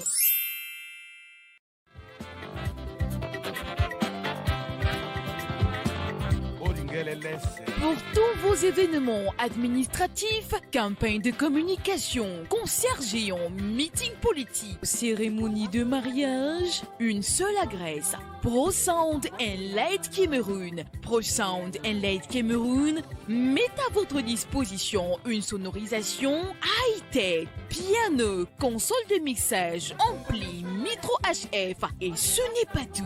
Pro Sound and Light Cameroun, c'est aussi le rendez-vous avec l'écho des haut-parleurs pouvant couvrir des lieux de 500 à 5000 personnes. Briller avec un système de lumière intelligente sur des podiums modulables.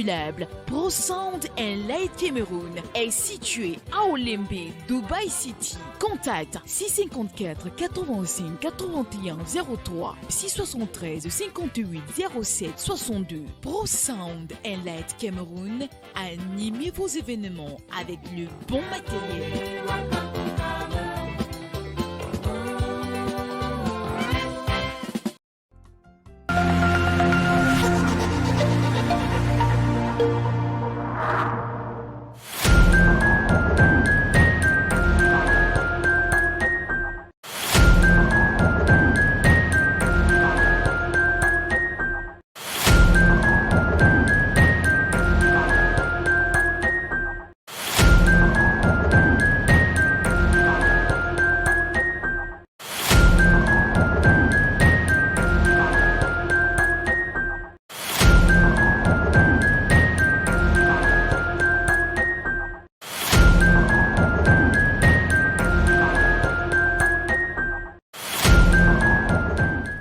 Si vous nous retrouvez à l'instant, sachez que vous avez fait le meilleur choix, c'est celui de regarder Info TV dans le cadre justement de son programme quotidien Espace Miné, 10h, 11h52. Nous sommes mercredi et c'est mercredi Diaspora. Nous vous le disions en ouverture ce matin, nous marquons un arrêt important sur cet autre angle qui véritablement nous intéresse. La question est celle de savoir pourquoi la majorité des jeunes veut aller désormais de l'autre côté, veut traverser les mers. Pourquoi ils sont si nombreux, ces jeunes Camerounais qui veulent absolument partir? Ils veulent absolument partir. Y a-t-il des raisons à cela et maintenant, y a-t-il des conséquences? Et pour en parler ce matin, nous avons nos invités en studio. Dans quelques minutes, nous serons également en connexion très facile avec ces autres hommes de la diaspora qui interviendront. D'abord, d'abord Tchambo Honoré, qui est en service aux relations humaines du côté du ministère du Travail en France. Il est également auto-entrepreneur. C'est un jeune un Camerounais. Nous avons aussi le révérend docteur Ella Bertolo, lui qui pour l'instant est à Douala. Il est secrétaire exécutif du Conseil général de la diaspora. Mais nous commençons le débat en studio avec le professeur Claude Nuissier. C'est pas pour rien que vous êtes là ce matin. C'est également un problème, un véritable problème. J'ai peur d'appeler maintenant un véritable phénomène de société en République camerounaise. Professeur, pourquoi ils sont nombreux, ces jeunes Camerounais qui veulent absolument partir? Pourquoi sont-ils nombreux à partir? Parce que dans leur esprit, c'est que le bonheur se trouve ailleurs. Et il faut faire tout pour y arriver, parce qu'il faut le dire de manière très simple. Chacun d'entre nous cherche avant toute chose le bonheur. Être heureux, avoir ce dont on aura besoin pour prendre soin de soi, pour vivre et pour avoir une vie agréable et heureuse. C'est ce que les gens cherchent à la base. Maintenant, est-ce que le Cameroun ne leur offre pas ces opportunités, ces possibilités, ces conditions de vie agréables et meilleures? Est-ce que c'est plutôt facile de les avoir à l'extérieur? Bon, de manière très générale, la majorité de ceux qui quittent le Cameroun pour aller à l'extérieur, c'est ceux qui se disent que le bonheur se trouvera plutôt là-bas. Maintenant, il y a une catégorie qui surprend un peu, ceux qui vont par mimétisme, c'est-à-dire qu'avec la nouvelle mode, c'est-à-dire celui qui est à l'extérieur, celui qui est de l'autre côté est valorisé, est plus puissant que celui qui est ici. On a tendance à croire que quand tu prends l'avion, quand tu traverses l'océan, tu arrives en bain, comme on dit, directement, on commence à te valoriser maintenant dans ta propre famille. C'est-à-dire que et tu cotises un peu l'argent, tu viens ici pendant les fêtes là, et puis bon voilà, tout le monde est derrière toi. C'est la fête partout. On te surprie, et ainsi de suite. J'ai suivi l'histoire d'un jeune homme. Et on t'appelle président. On t'appelle président, on t'appelle tonton dans la famille. Alors que tu es même le cadet. Voilà, alors que tu es même le cadet. Et parfois, tu ne gagnes même pas grand-chose à l'extérieur. Parce que dans la réalité, parfois, les gens viennent seulement faire du bling-bling live, ils font du tape à l'œil, ils font du paraître, alors que dans l'être, il y a autre chose. Bon, voilà la nouvelle mode. Et beaucoup de jeunes aiment la mode. Ils aiment suivre ce qui fait effet, ce qui fait écho. Et ils sont donc pris au piège de la mode. Et il y a également une partie qui veulent aller se faire former, avoir une bonne éducation, d'après ce qu'ils pensent, avoir la bonne santé à l'extérieur, avoir des bonnes conditions là-bas. Également, ce qui fait problème, à ma connaissance, avec tous les débats qu'on a parfois eus, c'est qu'il y a quand même des gens qui ont un statut financier, économique et social assez important, mais qui décident de partir. Tout à fait. Vous allez voir, professeur, un jeune et qui te dira que la famille a mobilisé 7, 8, 10 millions pour qu'il puisse aller, pour qu'il puisse partir. Et ce n'est pas une famille qui n'est pas aisée. C'est-à-dire qu'il faut mobiliser 8 millions, faire partir quelqu'un, ça veut dire qu'on a un peu d'argent. Il y en a même qui laissent des emplois, entre guillemets, décents au Cameroun et qu'ils partent. Parce que les gens sont sous l'emprise de la mode, sont sous l'emprise de l'influence contextuelle. Au jour d'aujourd'hui, ta voix porte quand tu arrives à l'extérieur.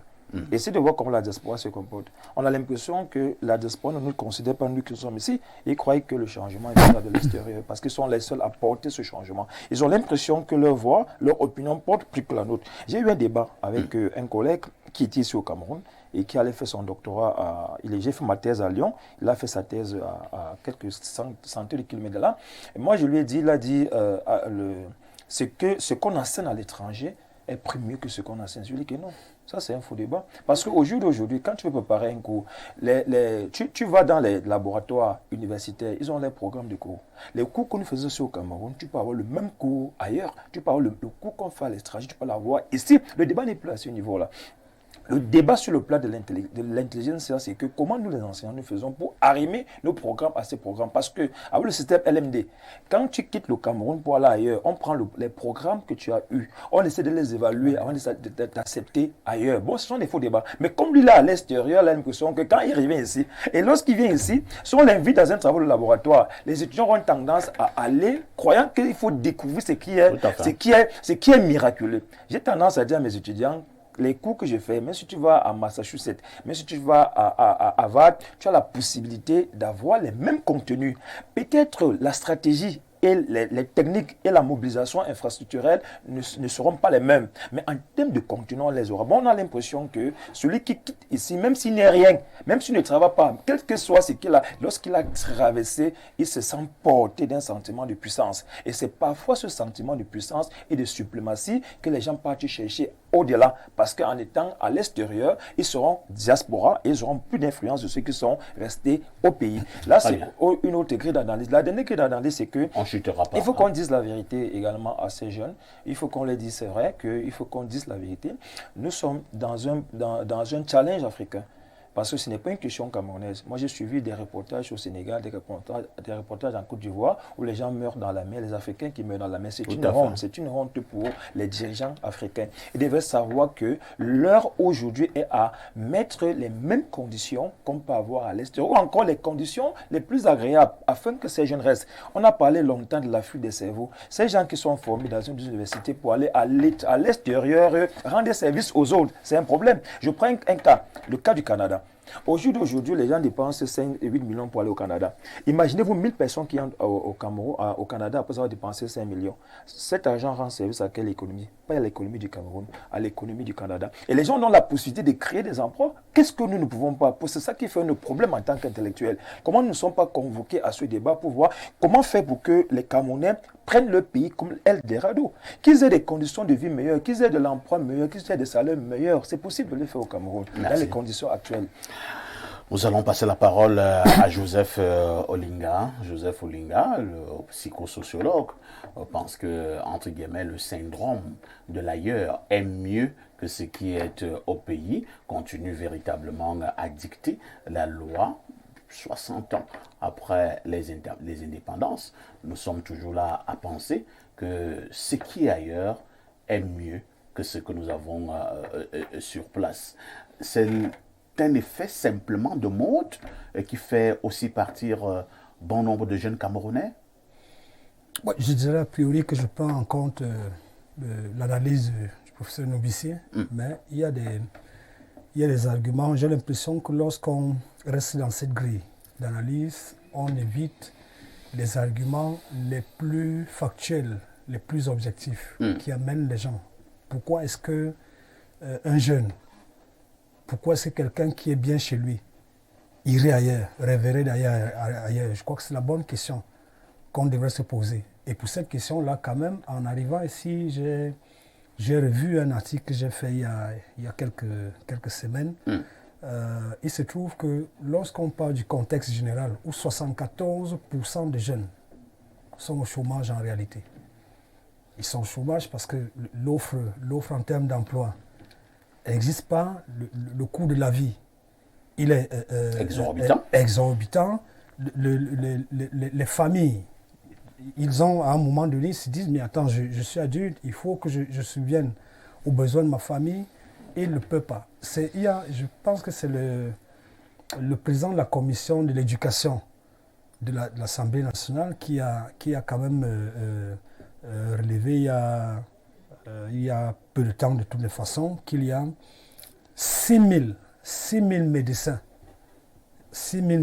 infirmiers, enseignants qui sont partis de ces pays seulement au premier trimestre de l'année 2024. Si on s'amuse à faire ça, c'est l'immigration, on va dire quoi, savante, intellectuelle, en fait. C'est des gens qui... Régulière. Bon, disons régulière entre guillemets, mais disons que c'est des valeurs. C'est des valeurs qu'on aurait pu utiliser ici. Pourquoi la fuite des cerveaux. Pourquoi 6 000 personnes en un seul trimestre peuvent démissionner de la fonction publique pour aller au Canada, pour aller en Asie? Posons les vraies questions. Et là, on arrive à un autre problème, c'est que le tout n'est même pas. C'est-à-dire qu'au-delà du chômage qui est exorbitant, il y a un problème de paiement aussi. On a fait juste une illustration au passage. Un médecin pharmacien gagne environ 120 000 francs au Cameroun. Alors que dès qu'il se retrouve tout juste à côté ici, il a 500 000 francs.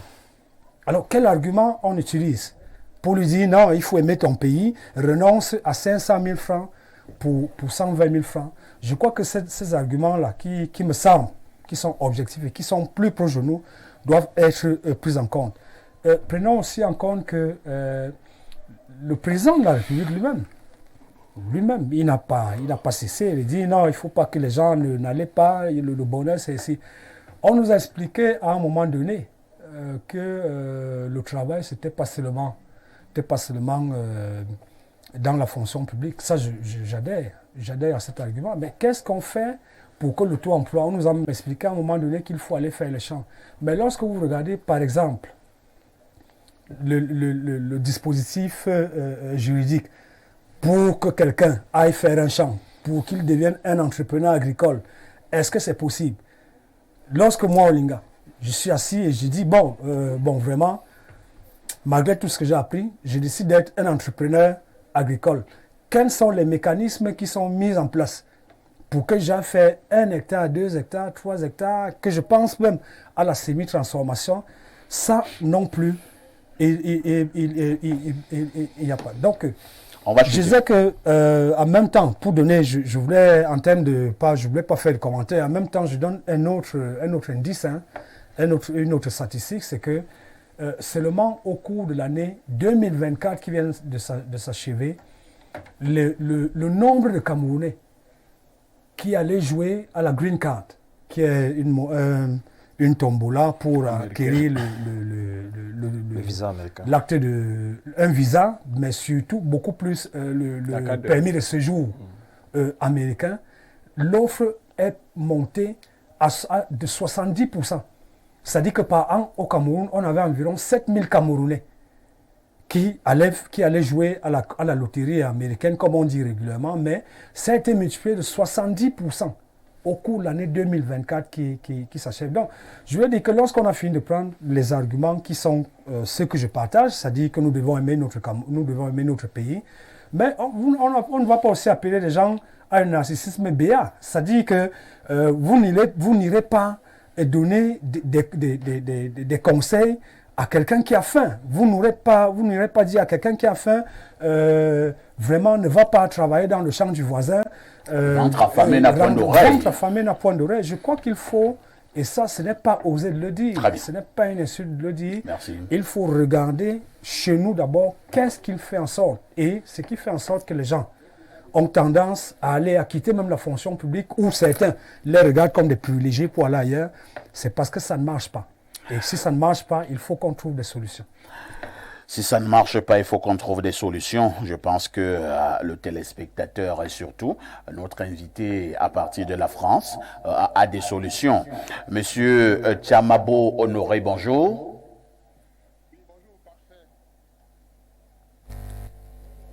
Monsieur Tchamabo Honoré, bonjour. Bonjour. Est-ce que je me touche sur le plateau? Je souligne que vous êtes Camerounais vivant du côté de la France. Vous êtes en service aux relations humaines, du côté du ministère aux ressources humaines, du côté du ministère du Travail. Vous êtes auto-entrepreneur. Ce matin, nous voulons savoir pourquoi ils sont nombreux les jeunes Camerounais qui veulent absolument partir. Vous avez quelques éléments de réponse?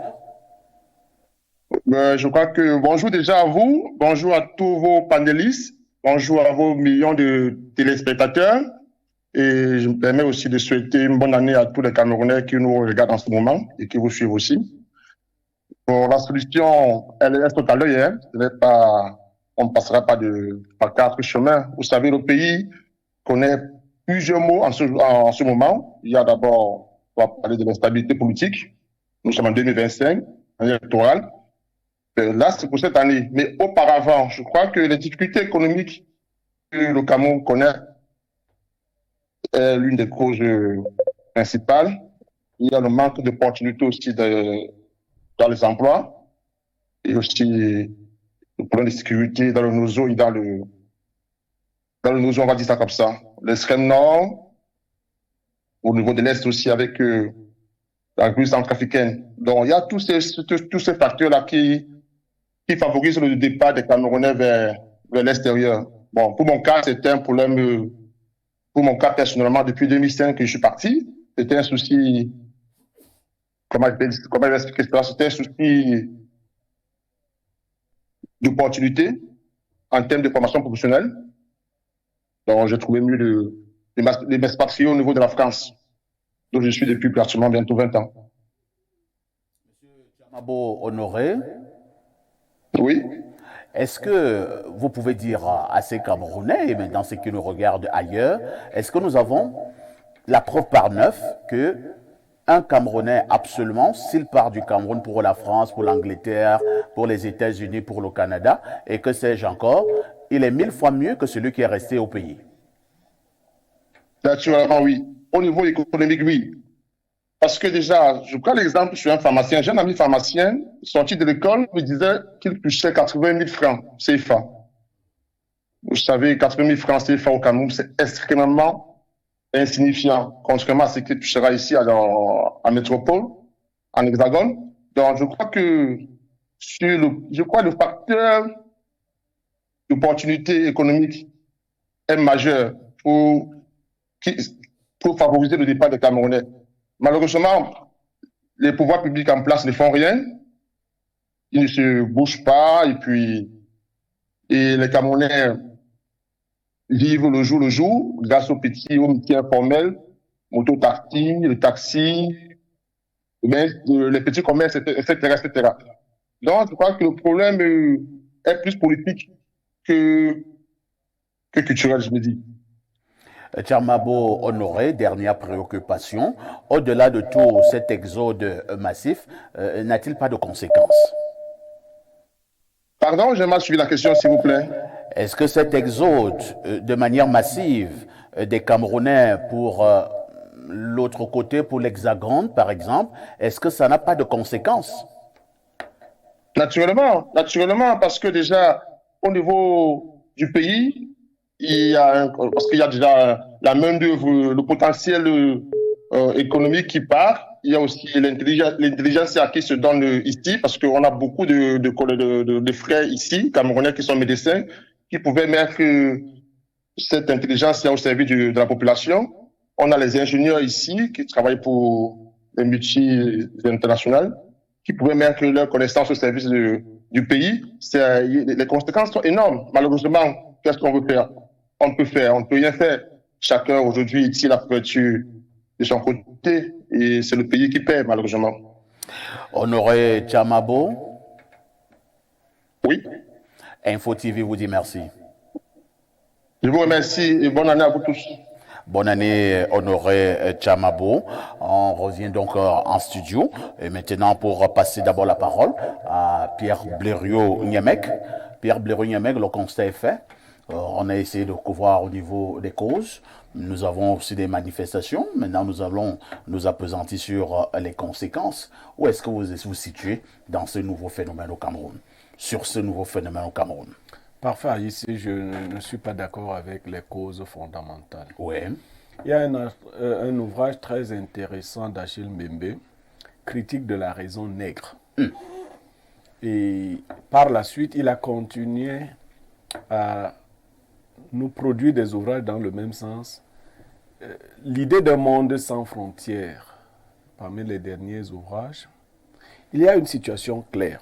Quand l'Europe a décidé d'adopter des politiques natalistes ou antinatalistes, l'Europe n'avait pas prévu ce qui lui arrive, l'Occident en général, ce qui lui arrive aujourd'hui. C'est-à-dire que sa population serait très vieillissante, qu'il y aurait un besoin de main-d'œuvre.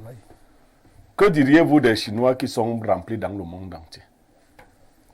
Mais c'est le contraire de ce qui s'est produit en Europe. L'Europe a besoin du personnel. De la main-d'œuvre. De la main-d'œuvre. L'Europe fait donc des demandes.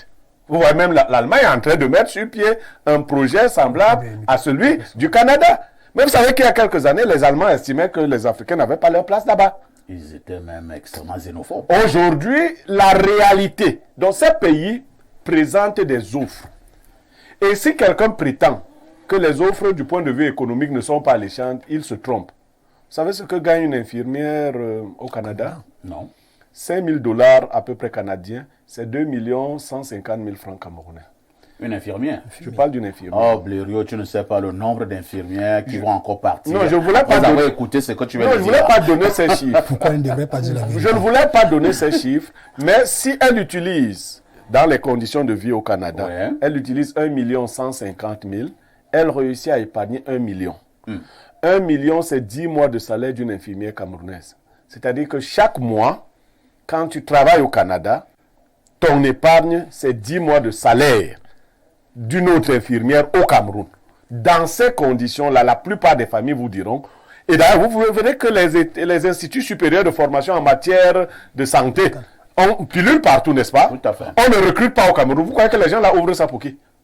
Et ils ouvrent, les mototaximans laissent la moto, les ménagères laissent, les gens qui avaient fait l'école laissent leur petit métier. On met de l'argent pour aller vous former et vous allez directement. Après la formation, on sait qu'on ne va pas vous recruter ici. Donc on vous forme, les parents payent pour qu'en fait c'est le processus de votre voyage qui commence. Tout à fait. Par la formation dans ces soins infirmiers et autres. Voilà les secteurs les plus demandeurs de l'autre côté. Et ceux qui font par exemple dans des travaux du genre prise en charge des vieilles personnes et assistance sociale. Là, c'est encore les assistants sociaux sont encore mieux payés. Les Africains vont donc jouer ce rôle-là de la main-d'œuvre occidentale qui est en train de périr ou de manquer. Ça, c'est de notre côté, ça pourrait présenter un avantage, mais nous ne regardons jamais les phénomènes pour les gérer. Cette main-d'œuvre qui sort, elle pourrait sortir pour revenir sous une autre forme. Parce que si tu gardes l'esprit patriotique, tu es de l'autre côté, mais tu travailles. Qu'est-ce que fait la diaspora chinoise dans les pays des gens? C'est des gens qui viennent chez vous, vous les voyez nombreux, mais les Chinois ne laissent rien chez vous. Ils travaillent et tout l'argent est envoyé chez eux. Et ils envoient. Maintenant, vous posez le problème de la diaspora, comment nous capitalisons? Et les Camerounais qui restent ici, parce que ce qui énerve, ce n'est pas que les Camerounais aillent à l'étranger. C'est que c'est les Camerounais formés qui vont à l'étranger. Nous sommes toujours nombreux, non? Tu vas en quoi, banque? Tu vas toujours beaucoup de mototaxis. Qu'est-ce qu'on fait de ceux qui sont ici pour les rendre utiles à quelque chose? Non, c'est ça, c'est là la réflexion. Ce n'est pas le Camerounais lambda qui nous échappe. Le médecin, bon, c'est vrai que le monsieur qui a parlé, là, dire que 80 000 pour un pharmacien, il a exagéré. Il ne faut pas vraiment... Quand tu dis qu'un pharmacien gagne 80 000, non, il ne gagne pas 80 000. Il n'est pas bien payé, mais ce n'est pas 80 000. Mais que faisons-nous de ceux qui sont sur place? Quelle qualité de vie? Les enseignants d'université sont dans la même situation. Un enseignant d'université, quand il est au grade de Noubissi, gagne 500 000. Vous pensez que c'est de l'argent pour le Cameroun d'aujourd'hui? Pourquoi tu donnes le salaire du professeur Noubissi? Je donne son salaire. Mais est-ce que tu es sûr que sa femme connaissait que Noubissi a tant d'argent? Non, Noubissi utilise 500 000 pour gérer sa voiture. Donc, il est obligé. Il vous a dit qu'il est dans des cabinets, non? Tout à fait. Toi-même, 500 000, c'est ce que tu donnes. Je ne vais pas dire au-dessus de toi. Il donne son... Casse-tout n'est pas une personne. Non, 500 000 dans les conditions actuelles ne vous permettent même pas de gérer le loyer et un certain nombre de factures. Il faut qu'on réfléchisse à mieux gérer ceux qui sont très bien. Merci Blériot. Lisons encore quelques préoccupations de nombreux téléspectateurs à travers le monde. Nous repartons au plus 33. C'est un téléspectateur de la France. Bonjour parfait à ici. Quand toi-même tu vois le pays ici, ça inspire quelque chose de bon pour l'avenir. Le professeur Noubissi est sérieux. Ailleurs, on finance la recherche. Quand tu fais un doctorat sur un sujet donné, l'université met à ta disposition un énorme budget, souvent jusqu'à 40 000 €, dépendamment de la thématique sur laquelle vous travaillez, car vos recherches permettront aux industriels, aux politiques de penser le développement. Les bibliothèques sont constamment mises à jour. Si vous arrivez dans une bibliothèque et qu'il n'y a pas le livre que vous voulez, la bibliothèque, le bibliothécaire vous dit « Je suis vraiment désolé, monsieur Haïssi, revenez la semaine prochaine, nous allons le commander pour vous ». Au Cameroun, on fait les travaux de recherche avec les vieux ouvrages que Aïdjo avait laissés, avec les articles gratuits sur Internet. On aime le Cameroun, mais à un moment donné, ayons le courage de reconnaître que ce régime s'est foutu de notre gueule pendant toutes ces années. Parfait ici, chaque famille qui se respecte ces temps-ci doit avoir au moins un enfant en bain. Sinon, vous allez regretter plus tard. Réaction, professeur Noubissi. C'est vrai que la situation elle est suffisamment alarmante. Et moi, je pense que cette émission a une portée sur le plan de la restructuration des stratégies politiques dans le domaine de la remobilisation des énergies pour améliorer les conditions de vie des Camerounais. Je suis tout à fait d'accord avec tout ce qui a été dit et je partage ces avis avec un peu de réserve parce que je dis toujours, faut pas toujours penser que le bonheur c'est ailleurs.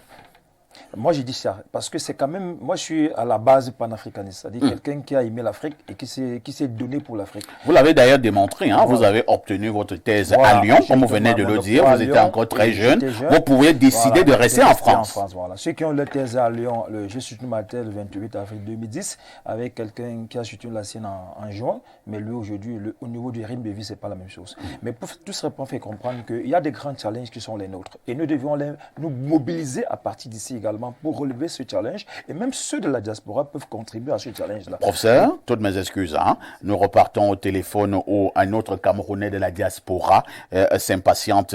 Il est à Douala pour l'instant. Révérend docteur Elabert Tello, bonjour. Oui, bonjour, parfait. Bonjour à tous les co-panélistes.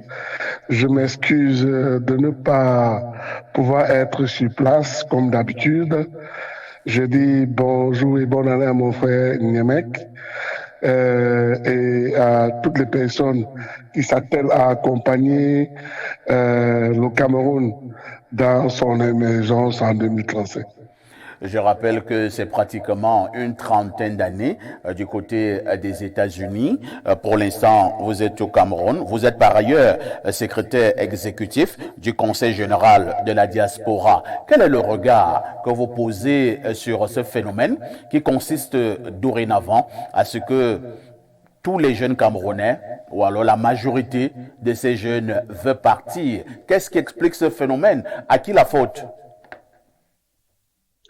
Vraiment, parfait, je suis désolé et très amèrement dessus parce que aujourd'hui, les gens essaient de partir dans un Eldorado qui en fait n'en est pas un, mais la faute est à nous tous, à nous les dirigeants, à nous les parents, à nous les Camerounais qui ne mettons pas tout autour de ces personnes les dispositions adéquates, appropriées pour pouvoir rester au Cameroun. En réalité, partir à tout prix n'est pas une solution parce que je peux vous dire que j'étais aux États-Unis pour des études, mais je peux pas vous dire que c'est l'endroit où j'ai le mieux aimé. Je dirais, je veux peindre ça comme étant de l'esclavage déguisé. C'est-à-dire, vous quittez ici, au lieu d'être enchaîné, vous allez vous-même vous rendre esclave. Forcément, cet esclavage choisi est lié au fait qu'au Cameroun, on ne donne pas aux jeunes, on ne donne pas aux Camerounais l'opportunité d'avoir, je dirais, le minimum vital. Quand je dis le Cameroun, pour moi, le Cameroun, j'appelle le Cameroun le Dubaï d'Afrique.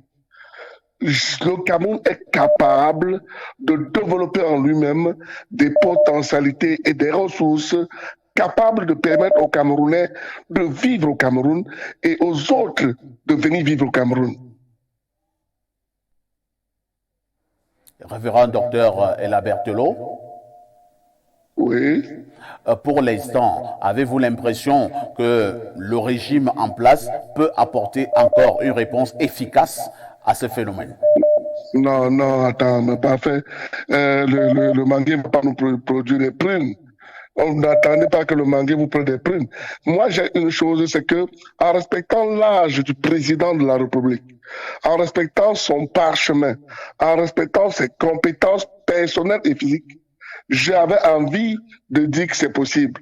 Mais là, je dis non parce que tous ceux qui l'ont accompagné jusqu'à aujourd'hui ne produisent aucun fruit qui puisse nous faire croire que demain, nous pouvons en bénéficier. Non. Moi, je crois qu'il est temps qu'on essaie de nouvelles choses. En tout cas, ne s'est jamais trompé qu'il n'a rien entrepris. Moi, je pense que certaines personnes au Cameroun aujourd'hui, parmi les gouvernants, doivent reconnaître qu'ils n'ont pas produit de bons fruits et que leurs propres enfants du terrain peuvent faire mieux. Révérend docteur Elabert Tello. Oui. Info TV vous dit merci. Merci beaucoup, parfait. Je voulais profiter pour dire à toute la diaspora qui vous écoute énormément, on doit continuer à penser au Cameroun. On doit continuer à aimer le Cameroun parce que le Cameroun nous aime et le Cameroun est le nôtre. Nous allons avec ou sans ces gouvernants faire du Cameroun le pays que nous voulons.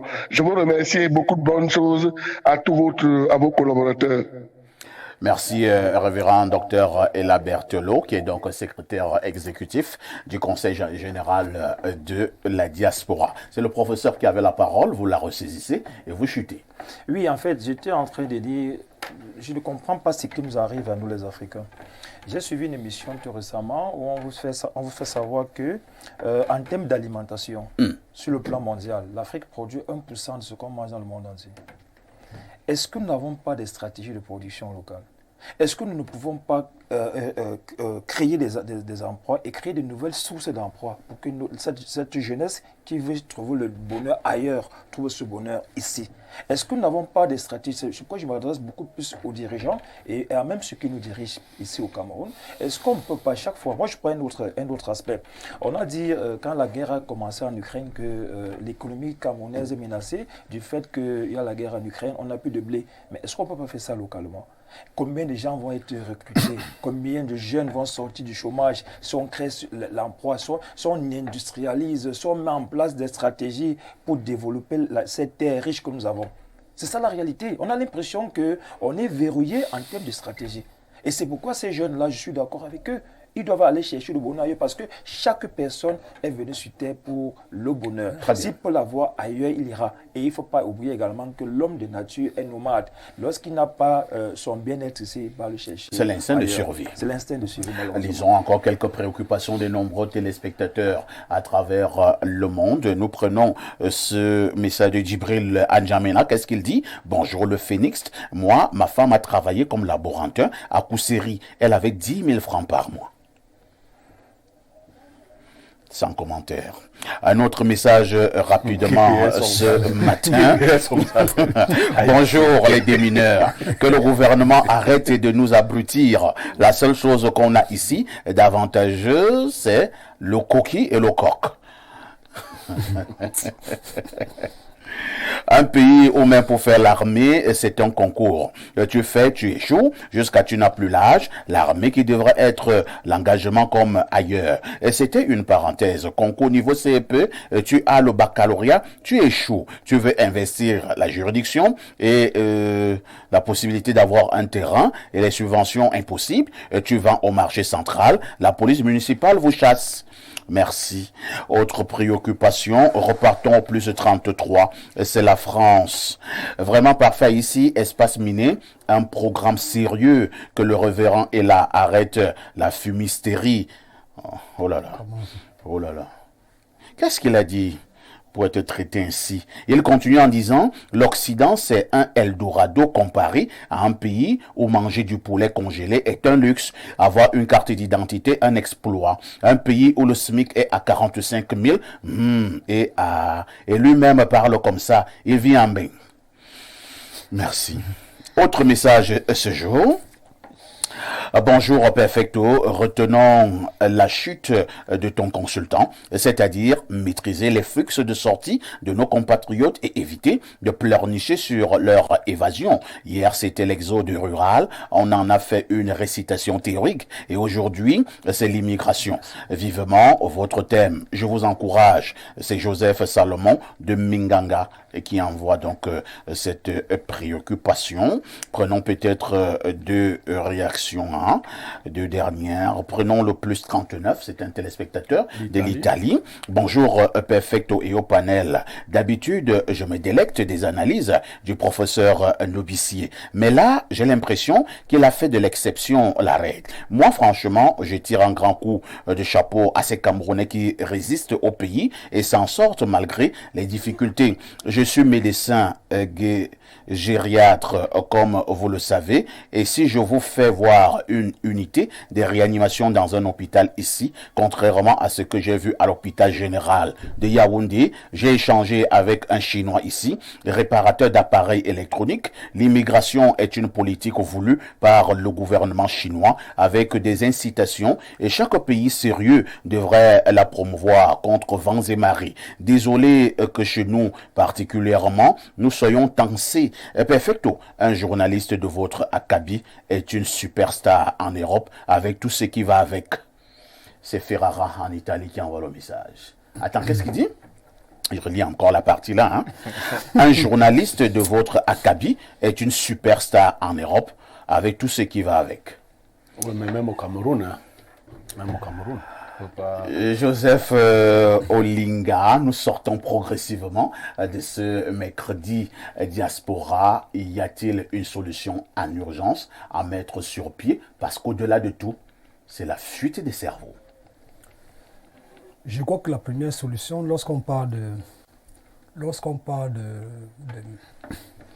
des dernières statistiques, c'est l'année dernière en réalité où on estime qu'il y a 54 milliards de dollars que l'immigration a fait revenir. Dans les 54 milliards, c'est à peu près 85% qui sont revenus en Afrique de l'Ouest. Parce que là-bas, on a compris que l'immigration pouvait être un facteur d'investissement local. Donc, on a organisé ça de manière vraiment pratique. Nous en sommes encore à pinailler là sur le fait que est-ce qu'il faut voyager, est-ce qu'il ne faut pas voyager. Là-bas, ils ont pensé que, puisqu'il n'y a pas de capitaux disponibles, les gens peuvent, quelqu'un a appelé ça l'esclavage, moi je dis les gens peuvent travailler en Europe et financer le développement local. Est-ce que la première solution n'est pas, à un moment donné, on a parlé des états généraux de la diaspora ici au Cameroun, après on en a pu parler, à un moment donné on a parlé même d'un statut particulier pour la diaspora, je crois que ça fait moins de 2 ans. Et puis, on n'en parle plus. Et puis, ce matin, dans la revue, la presse, j'ai quand même vu qu'il y avait une procédure en marche pour comment on a imposer. Suffisamment de temps. Oui, je suis pour imposer les logements que les gars de la diaspora font ici, parce qu'en fait, nous savons que c'est eux qui construisent ça. Donc, je crois que la première solution, c'est qu'il faut les encourager, il faut mettre des mécanismes sur pied afin que le minimum qu'ils peuvent apporter, qu'ils apportent ici, qui sait s'ils ne vont pas nous rapporter 20-30 milliards par an au Cameroun.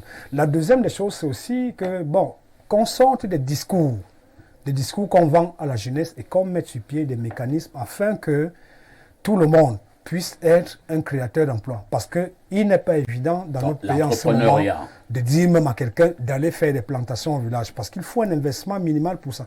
On ne fera plus des plantations comme avant. Le en parlait tout à l'heure. Il parlait de développer l'agriculture. Voilà. Mais avec quoi? Et même s'il faut aller acheter la machette, il faut un minimum. Les gens se lèvent le matin. Et s'il faut même parler de l'industrialisation, ce sera avec la machette? Ce n'est pas avec la machette, justement. Lisons ce message qui nous vient du plus 30. C'est la Grèce qui est connectée.